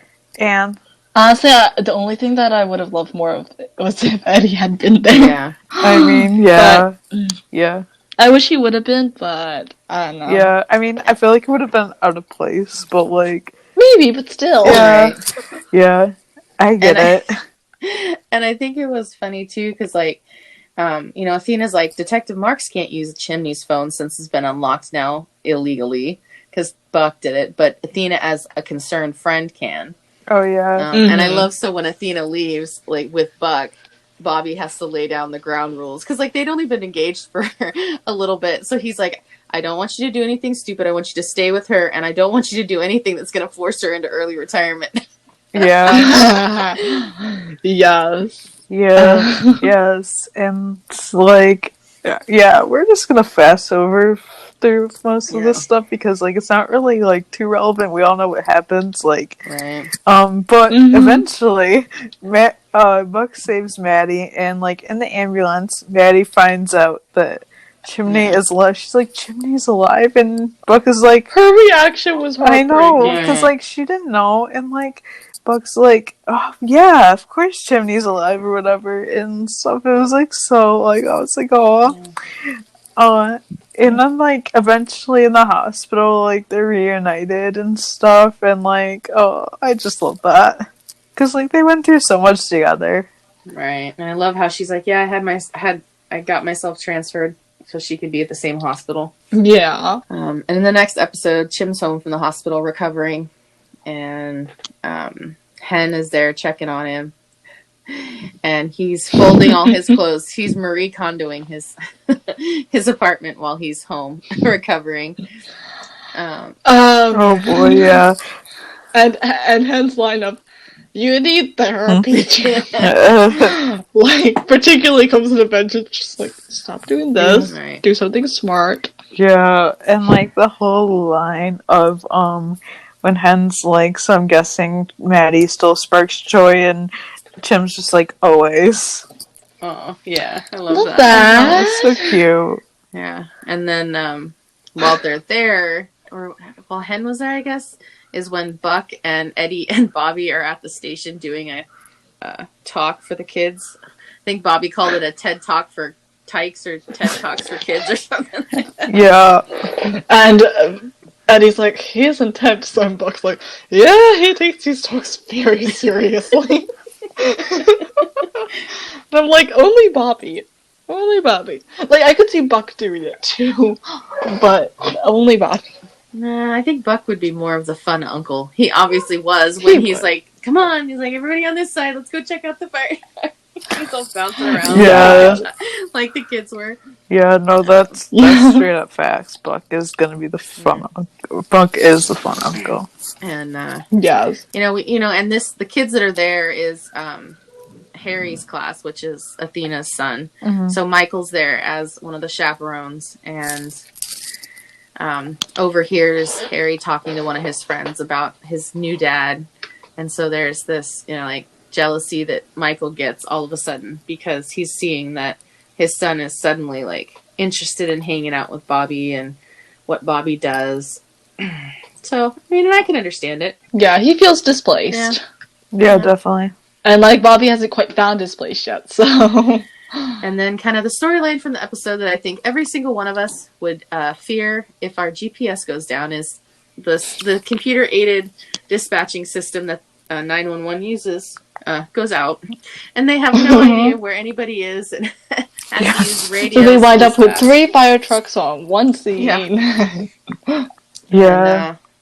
But it was cool because they got to go out into the community and like cycle their district, so they weren't just at the station all day. But I loved how like while Chimney is still at home, he's helping them. Like he's calling him, talking about that like place that was on fire that nobody was at. Yeah. Yeah. He's like, nobody's there. I saw that in the news. Yeah. And then he gets them help. Right. And then he gets the so then they go to this, like neighborhood that's like had a gas leak or whatever, and it's blowing up things and water mains going off, and they don't have a lot of water. So Chimney calls in his buddy from the 217, which is the air fire unit. Which was actually, if I remember correctly, someone that was previously at 118. Oh, yeah, I don't remember. Tommy, I think that was. I think that was the name he said. Because I just remember that. Keep in mind, I've only watched this episode like once. But I thought there was a Tommy that was having trouble respecting Bobby as the new captain. Yes, so he wound up getting transferred out. I'm like, yes. I thought that was the same I think guy. it is. It might be, yeah. Honestly, I think it is. Yeah, and then so Eddie plays a little Spider-Man and goes up into this house with no ladder because Buck tries to go up on a ladder and it collapses. Then they bring in this plane tanker with water to douse the whole neighborhood, and so it was definitely an emotional like call, but it was really good, I thought. Yeah, no. Yeah. I think Maddie and Chim kind of try to have a first date again that they'll never get back, but then they both kind of realize that that's never going to be the same as it was after everything that happened, which was a bummer because I really liked them together, and at this moment I was like, I really liked them together, and I was like, I don't want them to break up. Yeah, and like that seems like that. I'm going to relate a Lone Star line to this, but just to say how I'm feeling, but Carlos being like, did we break up? Because it kind of felt like that's how I feel about this, because they had dinner and like they're never going to get that back, and that Carlos saying that is literally how I felt in this moment. Yeah. So sad. Yeah. And then on the episodes that I really, really hate. Oh yeah, I don't like think this it was- episode. I hate it. I think it was titled Ocean's 118, which is a play on Ocean's 11. Yeah. Which is a movie. I've not seen it. I just know the name of the movie. Yeah. I love Ocean's 8. Okay. So. And so the maintenance guy comes to fix the ladder that collapsed on Buck in the previous episode, and Yes. but they get a call for an issue at a bank, and there's drugs, there's some poison involved, there's planning involved, and the 118 ends up getting back to the station, and they're basically all questioned because this guy used the truck to steal a bunch of money from the bank, and I was so mad. He was in cahoots with the bank manager, who double-crossed him, stealing diamonds, but swallowed them and died. Yeah. So, like... I mean, that's about it. So, like, in theory, like, if you just look at this episode as, like, a case, and that case, it is kind of, like, cool to see it play out, but, like, other than that, like, like, it's like, no. Yeah. Like, it was hard seeing the team accused, but I actually really do like this episode. Yeah. I mean, it wasn't bad. I thought it was, there were some good parts to it. I liked Buck in, like, interrogation where they're like, he's, like, trying to understand. He's like, wait a second, start over again? I know, that's my favorite part. Like, I'm just like... wait, I was like, what? Because he's, like, trying to wrap his head around. He's like, wait, tell me this one more time. Yeah. He's like, I'm so confused. Can we start over? Yeah. Mood. I like me in any situation. Mood. Right. And unfortunately, the only, like, obviously they figure out what happened, and it's, so they catch the guy. And then at the end, Bobby and Athena are at his place having dinner, and Chief, I don't know. One of the chiefs. Yeah, one of the chiefs at the station, or at the firehouse. I'd say Alonzo or something. Yeah, but Alonzo comes in and comes to Bobby's house, and he's like, I've been trying to figure out how to tell you this, but because of the investigation the police did, they found some discrepancies on Bobby's record that they forwarded to the fire department. And they had to suspend Bobby because they found out about what happened in St. Paul, but that's not in Bobby's record, so... Yeah. Because I think it was the chief back there who kept it out or something. I don't remember. Yeah, I'm pretty sure that's what it was. Like, he kept it out so he could... Which leads into the Begins episode, which we're not talking about. Right. Well, yeah, not for a while. Yeah. We'll not for a while, not until we get our own specific episode, so stay tuned, people. Yeah, exactly. Yeah. So we're getting to the towards the end of the season, and Eddie and Shannon are hanging out with Chris on the beach, and she tells Eddie that she thinks she might be pregnant. At that point, we go, uh-oh. Yeah. Oops.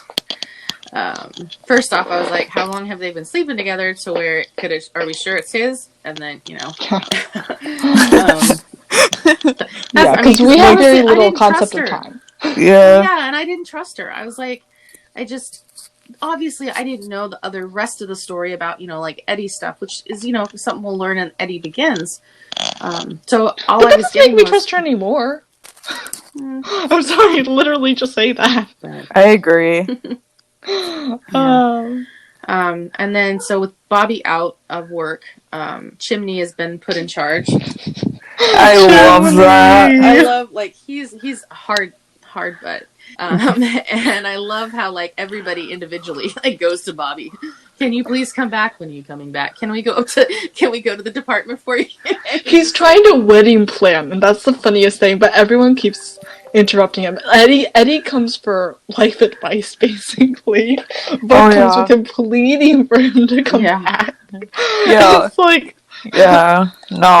It's reminiscent of... It's, like, pre-reminiscent of what we'll see in season 3 with Buck making check marks with such enthusiasm as Ryan Marshall.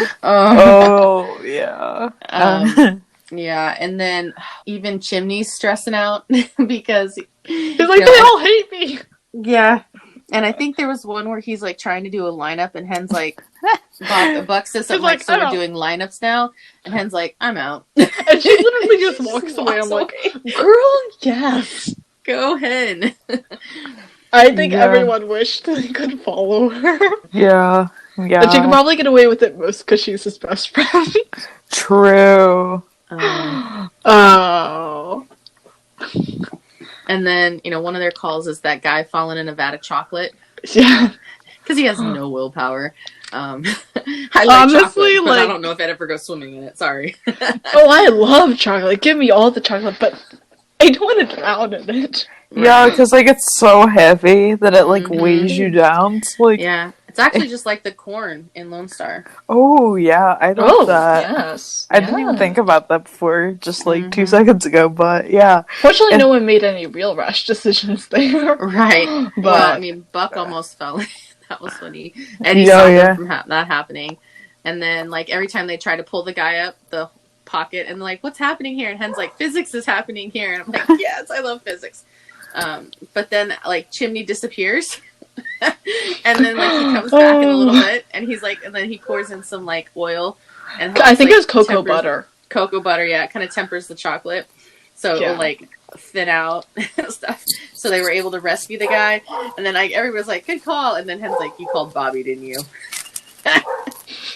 Yeah, and I love how she nailed it so much. She's just like, yeah, that wasn't you. Yeah. yeah, Oh my god! But kudos to Chimney for thinking of doing it Yeah. in the first place. Yes, that's true. And he's like, Bobby's a chef, and a good captain always utilizes all his resources.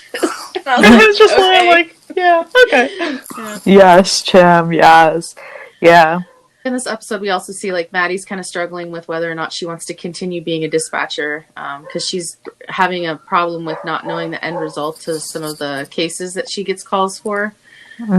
Thankfully, Josh is able to help her out by calling in, I guess, coordinating to have some of the people that called her come meet up. So we see like some of the cases from the season come back. Lila and Norman. Yeah. The Gloria. couple from the earthquake, the Yeah. ones with the baby. mm-hmm. Yeah, them. I loved that. Yeah. It was a good moment. And I love how he's like, remember when we, like, whenever I was training you and I told you, like, to listen? Well, start doing that now. Like, I love him. Yeah, yes, I love this. This is definitely my favorite moment of the whole episode because like this is like what proves like true friendship is like Josh bringing all these people together and like doing that. I'm like, yes. Right. Yeah. Yeah. Yeah, and it was good because, he's obviously passionate about his job. And so this is helping her kind of find, some passion in it and giving her kind of some closure on some of the storylines. Because I can imagine the amount of calls they get, you always kind of wonder what the situation is or what's going on. So Yeah, it's cool that she got to find out, like, the end of those stories. yeah, definitely. Like you can't do that all the time, and Yeah. it was right after that she had gotten somebody's brother was going to kill themselves, and she didn't know the end of the story to that. And unfortunately, she did find out the end of the story to that, and it was a good one. It's like unfortunately you have that now, but you're kind of going to have to make your peace with not having that again. And like this was like her first like I would say under a year of being a dispatcher, so I'm sure like by now she's learned that maybe sometimes you don't get to know how it finds out, and that's just how it is. Like you don't always get the end. Sometimes you just you have to move on. You have to like put it away in a box, otherwise it'll like just eat at you. Yeah. And then in this episode we get Eddie. So there's a scene where Eddie's video chatting with Shannon, and then Chris and Abuela are there. Yeah, well, And even before this, because that was after, like, they had dinner, and, like, Eddie's, like, ready to, like, basically be in a relationship again, and she's like, I want a divorce. Oops. Right. No, Well, I thought the call was before that. The call, because Buck jumps down from the truck and says, so when's the wedding? And Eddie's like, wait a second, do I have to get married again? Or something like that. I'm like, that's some mood, honestly. So I think, and that's why he takes her out, because I think it was he was going to propose. Oh, I thought we were talking about the end, like the second to last thing. I was like, well, I don't know, because that wasn't on there, so I was like, what are we talking about? Oh, No. yeah, it wasn't. Sorry, it's something that came to mind. So then Shannon did decide she wants a divorce because she tells Eddie that she wasn't pregnant. She got her period that morning or whatever. So Yeah. And, like, that's double whammy. yeah, And it's like, heartbreaking. damn. Yeah. Like, I can kind of, objectively, I can kind of understand why she was saying that. Like, if it's a choice between being a mom or a wife, obviously you should choose mom. But at the same time, maybe she should have established some boundaries. Yeah. And, like, there's so much wrong. And then I just plain don't like Shannon, so it's like, bitch! Yeah. Bye. Bye!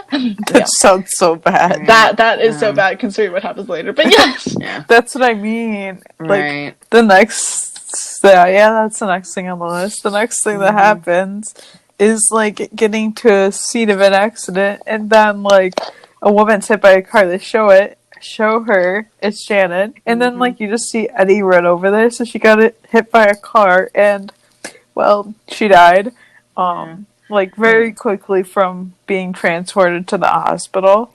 Like, Yeah, as I think Hen said to Chimney later, like, she was already dead, her mind just hadn't caught up with her body yet. Yeah. Exactly.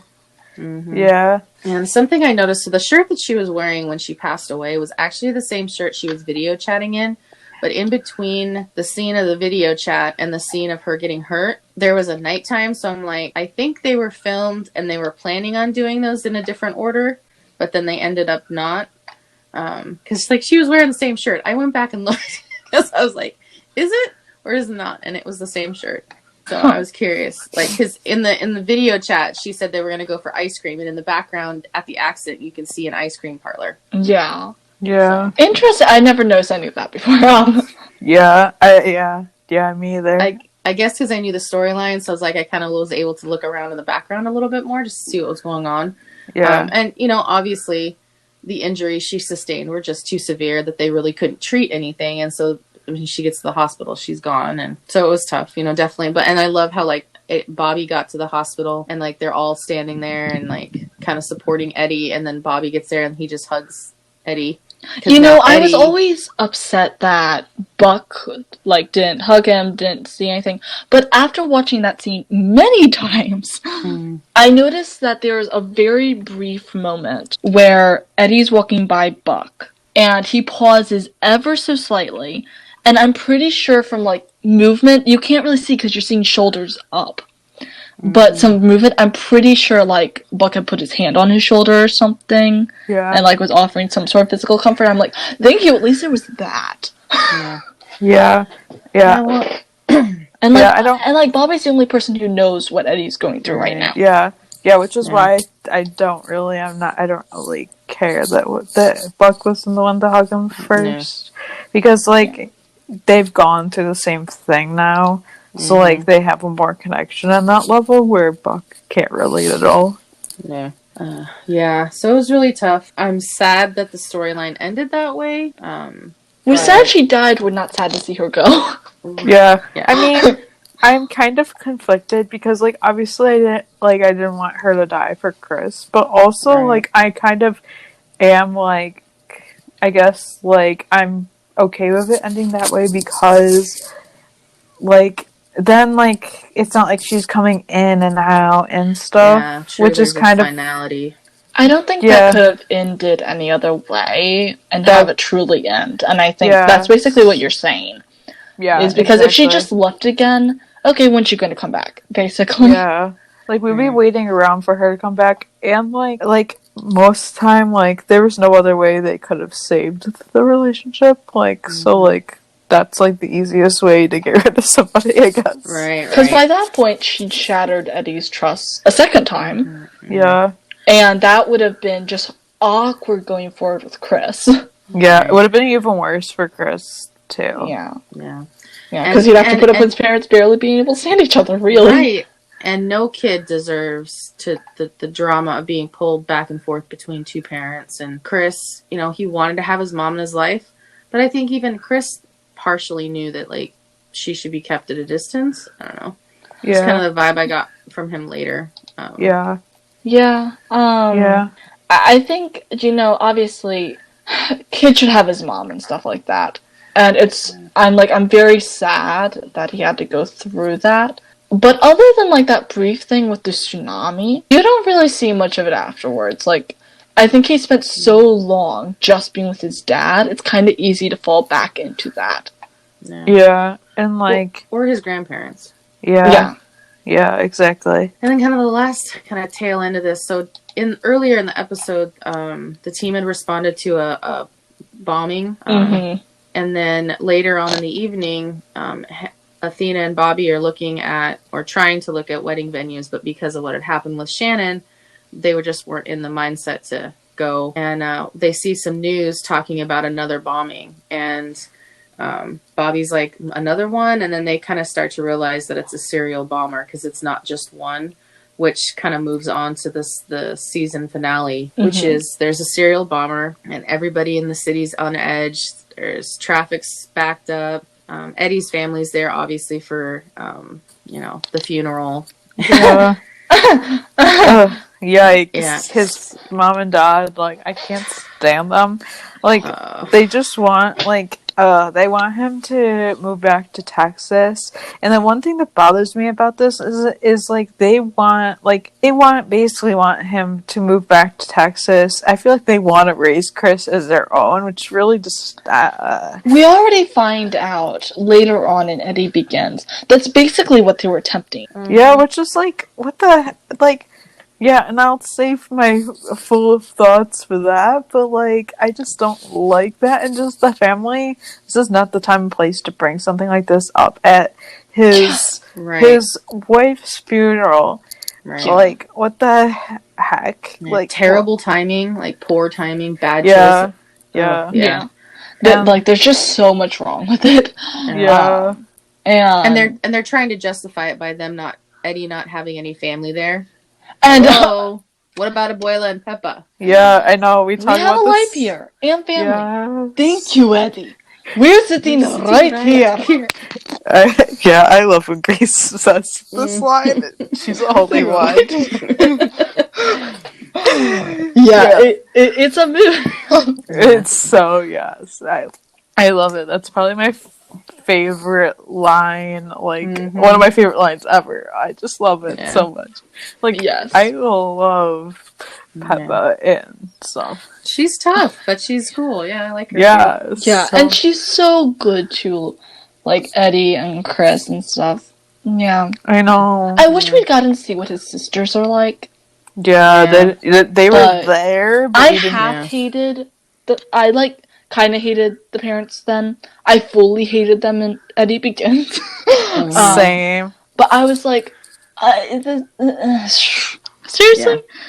Yeah. And it's sad because they've instilled such doubt in Eddie about his own abilities as a dad. Right. And he's a good dad. If there's nothing else, he's a good dad. Yeah. Fortunately, there are plenty of other things, but he's a good dad. He is. Yes. And I'm glad that, Eddie stood up to his parents and he's like, no, we're not moving back. And his dad's like, well, there's fires in Texas. And I'm like, yeah, but Eddie doesn't want to throw away the last year and a half of his life. Yeah, and like his dad being like, Chris hasn't lived here long enough to put down words. I don't care who you are. He's had plenty of time. He has like a new life here. He has a new second dad here. He has like everything here. Like, he's in a good school. He's got Carla, Buck. Yeah, exactly. So Speaking of Buck, he's renting an apartment because recently he's been couch surfing between Maddie and Chim's place. That's funny. Yes. And Allie is with him when he's renting the apartment. I don't know, like, so they've been seeing each other for the last little while, I guess. And I didn't dislike her. I guess I just felt bad for him when she left for the reasons she left. Yeah. I'll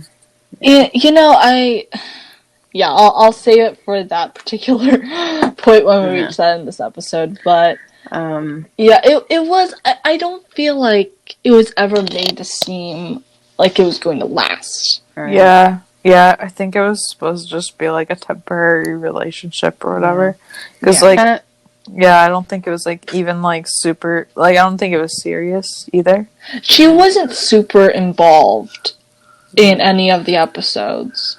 Exactly. And I will say I like her dark hair better than the blonde. Yeah, I just I thought do. of yeah, that. So same. Yeah, that's right. Same. And I think even Carlos is so we're into brunettes now. He goes, well, technically, when I met her, she was blonde. He really has covered the whole board. Yeah. Eddie's a brunette. Oh, Eddie. I just got. I'm sorry, can't say that. Any anti-buddy shippers, you guys have come to the wrong place. Yeah. So we get this. So the team's been responding to regular calls, and one of the calls they get is this girl live streaming, and she like has a blowfly come out of her, like a zit on her maggot. face, and it's yucky a maggot. But like she's live streaming when all this goes on, and so it's still live streaming. She falls over and breaks her arm because she gets so scared by the maggot. Yeah, and so the live streaming, the comments, there's a comment that's like, "Oh my god, those two are so cute," and they're talking about Buck and Eddie, and they're like, they're so cute together. Yeah, and it's been kind of confirmed that was for the buddy shippers. Yeah, and thank you. At least they give us something. Yeah. But you know, one other thing I find just it tickles me every time is when they're figuring out that it's a maggot, and someone's like maggot, and Buck goes maggot, and he just found it, and he sounds so happy to have found it. Well, that's like him in the tapeworm in season 1. That's true.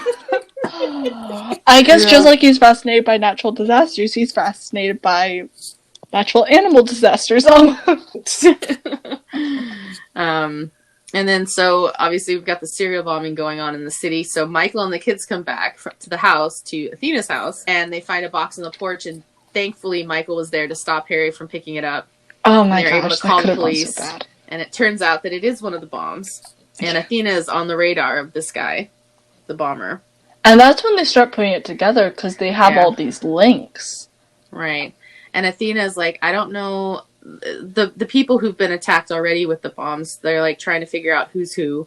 She knows the judge, but she can't really recall any of the other two, but there is a link. Yeah, and then Bobby shows up with an escort, and then that's when they realize the link, and it's a case that he was on. Yeah, which means he's next stop. So they search his house, but find nothing there. Check the wrong house. Wrong house! So here's one thing I don't know. Were they leaving the house for protection, or were they on a call? Always thought they were that the firefighters were leaving the house for protection, but I'm not actually sure. No, I think they've been out on a call and we're going to be heading back. Yeah, no, I don't know. I kind of got a vibe that it was for protection to like stay away until they like checked things out, but I don't know. Yeah. I don't know. I don't think it's ever clarified. Yeah, like I don't think they. Yeah, and it's not really that important, but it's something that occurred to me when my last run-throughs of watching it. I'm like, wonder. Yeah. Yeah, it's definitely like something to think about. And we all know what happens. Yeah. Truck goes boom. Exploded. Yeah. I'm shocked no firefighters died. Thank God. Thank God, but that's like kind of unrealistic, but thank God. Yeah. And like the kid walks over to Buck's like, "You're new." Really? That's your response? That's kind of funny though. I don't know. Honestly, I just think it's a little funny. It's like you're new. It fits into my sense of humor, so I think it's funny. Yeah, and like we like we slowly learned that one of the first cases Bobby worked was an arson case when he first got to LA, and it was this kid. His dad had owned a restaurant that went belly up, and it was because his dad started a fire there to get the insurance money, but because they deemed it not a accident, that they couldn't get the insurance money, so the family had like lost everything from it. So he blamed Bobby because his dad just died in the prison. Yeah, which dad died of cancer. So he blamed Bobby because I think Bobby had promised that things would be all right, and they're not all right. Yeah. I don't remember how that went exactly, but how I remembered it was that, no, I think I remember how it went. Sorry, I'm literally just thinking over. Bobby and Athena went back to the restaurant because they thought something wasn't right. Or Bobby called Athena and they went back to the restaurant. Oh, yeah. And so he blames him for, he blames both of them, but particularly Bobby, for his dad getting locked up. Because they realized his dad did it on purpose. Yeah. Right. I think it was An fire insurance pattern fraud. or something like that, like the burn pattern. I don't remember exactly.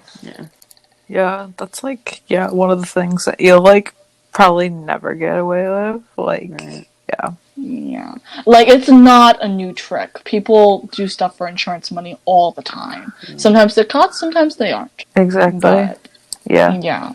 And then, so we see Buck's under the fire truck, and so Bobby, they're all at the scene, Bobby and Athena, and so finally, the kid wants to talk to Bobby, and he's like, no, I want to talk to the captain. Chim comes out trying to, say he's the captain, and he's like, I want Bobby Nash, so Bobby turns to Athena, he's like, I love you, and then walks towards this kid. And her face, she's just kind of like, oh, come on! I know. Yeah. Athena's face, yep. But she can't exactly do anything about it, so she's just kind of stuck there. Right. And then, the kid's wearing a dead man switch and a bomb. So, like, if he drops it, it'll go off and kill anybody in the radius around him. So, Bobby puts himself in danger so they can get this away from the kid and get the kid down because they want to save Buck. They manage to because they get the mom on the scene, and that distracts the kid. Which, hard scene, but honestly, I don't think they could have done it any other way. Yeah, well, because the mom had been almost denying the fact that her son was doing some of that. And also, in a way, denying that it was even wrong. Because, they got left destitute, and without the husband.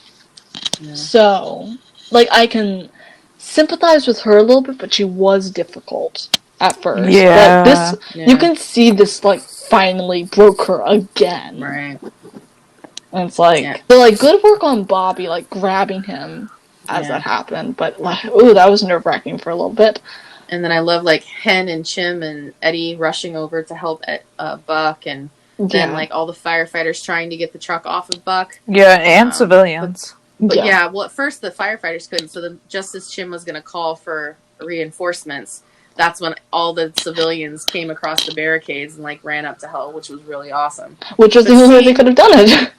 Right, but seeing Buck in pain like that was so hard to see. That was... I felt so bad for him. That was hard. I'll be honest, I have mixed emotions about it, but that's because what happened afterwards. Yeah. That's why. If we're just talking about the accident, like, oh my gosh, so sad. So sad, like, he was... Literally, as Maddie said, like, he's all alone. Mm-hmm. And he was all alone. And, like, also acknowledgement of the other firefighters that were still sprawled on the street and couldn't go anywhere.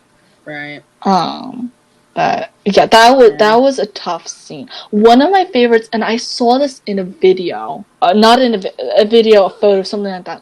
Eddie had taken Buck's hand as they went to as they put the gurney in the ambulance. Yep. And, like, oh. Yeah. I like that, and there was that moment, and there was, like, I think Eddie had, before they got him out from underneath the truck, Eddie was there too, like, he was right there grabbing onto his hand and stuff, so, and it was just really cool, because to see that connection, and I also saw, like, while things were going on, I swear, like, you could see the wheels turning in Eddie's head, like, he wanted to rush out there and, like, get the kid too. Oh my gosh, if he could have, he would have. Like, yeah. He would have been the first, even in front of Bobby. Like, he would have been the first out there, but kind of stuck, Yeah, and I loved how, like getting the news report, because, like, Maddie's at the 911 operating center, like, watching this live, and then Allie's at Buck's apartment watching it. Yeah. So they're both seeing it from a distance. And you can see, like, when the news report shows that, he's free, you can see both of their reactions, and then, like, Josh tells Maddie to go, and she sprints off. Yeah. Yeah. And I love, like, so we obviously, like, they get him to the hospital, and then we kind of don't know exactly what happened, but the next thing we know is Buck's waking up, and Carla is there, which was really cool to see Carla there. I was surprised that she was the one there, but I liked it. Yeah.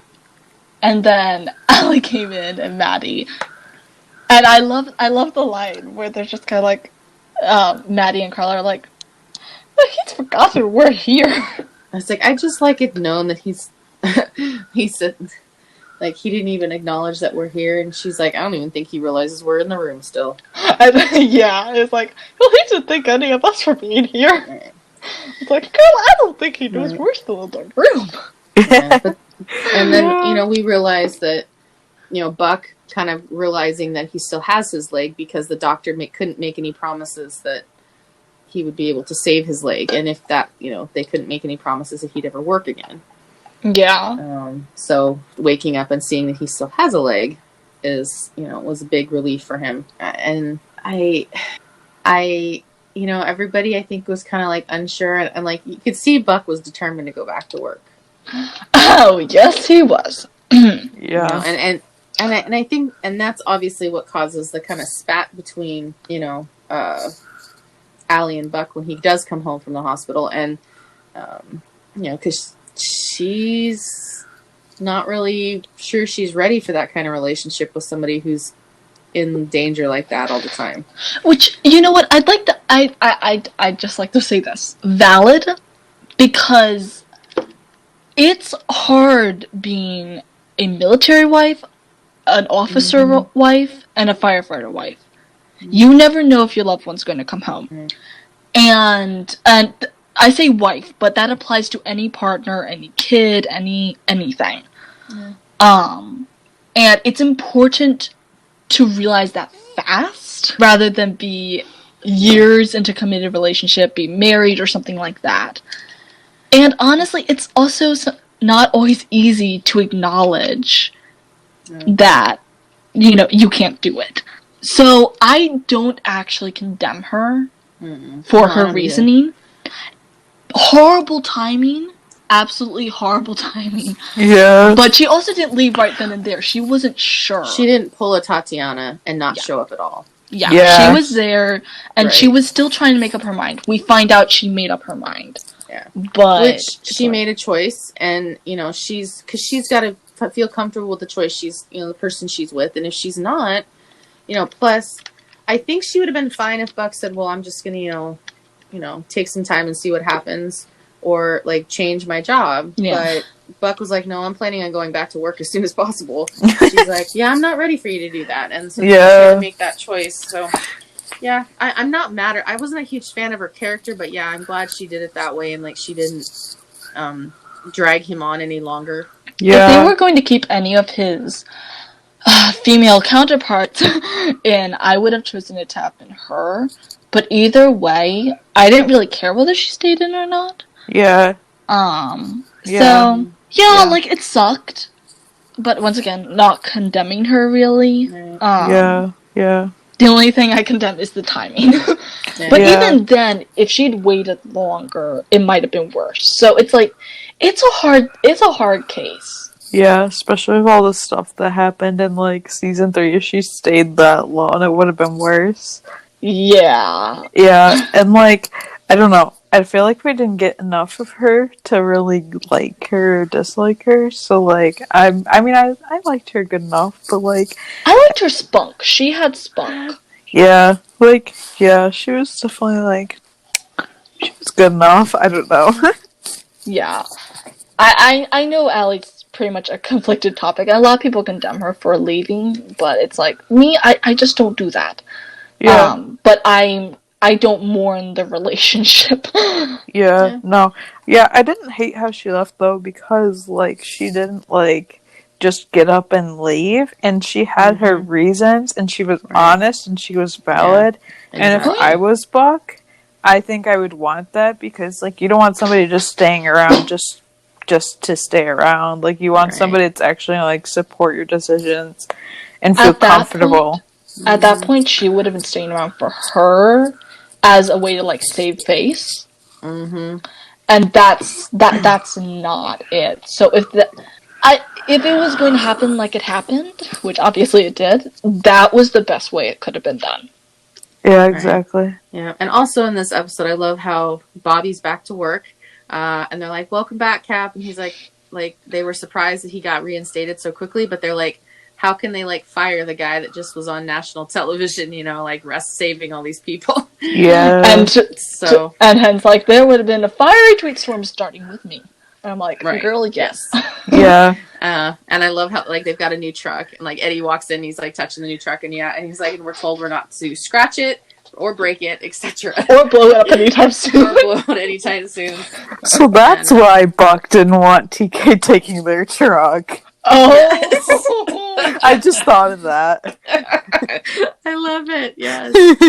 That's good. And then Maddie comes to the station, and she has a conversation with Chim, who, they kind of realized, like, yeah, let's give things a go. Just because life's short, and, they've had some time separate, to kind of, like, recover from what happened. Yeah. So I love that little line, or little part. And then we kind of get to the end. So Maddie's even, like, at Buck's house, like trying to help him get ready for this ceremony. We don't at the time know what it is. I love the fact he was not going to miss Eddie's like probationary graduation. I would have gotten to that. Yes, I love that. And I love how like Maddie's trying to be like the logical nurse side of hers, like saying, well, it's not that bad if you're just a couple extra weeks, have to do some more surgery or whatever. And like Buck's like, no, I want to go back to work. Yeah, and that's kind of the point where you're like, okay, that's gonna be interesting. Yeah. Like, we have no way of predicting what's gonna happen in the third season. And I will save my rant on all things to come for then. Same.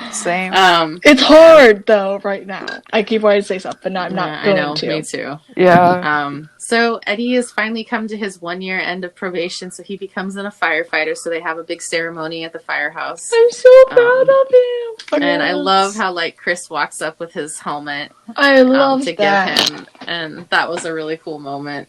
Yeah. And I love that Buck was there. And there's I can't remember who posted it, but there's a behind the scenes photo of Gavin and Oliver both standing on their crutches together, in kind of a behind the scenes photo. I thought it was really cute of them together, sharing their time with their crutches.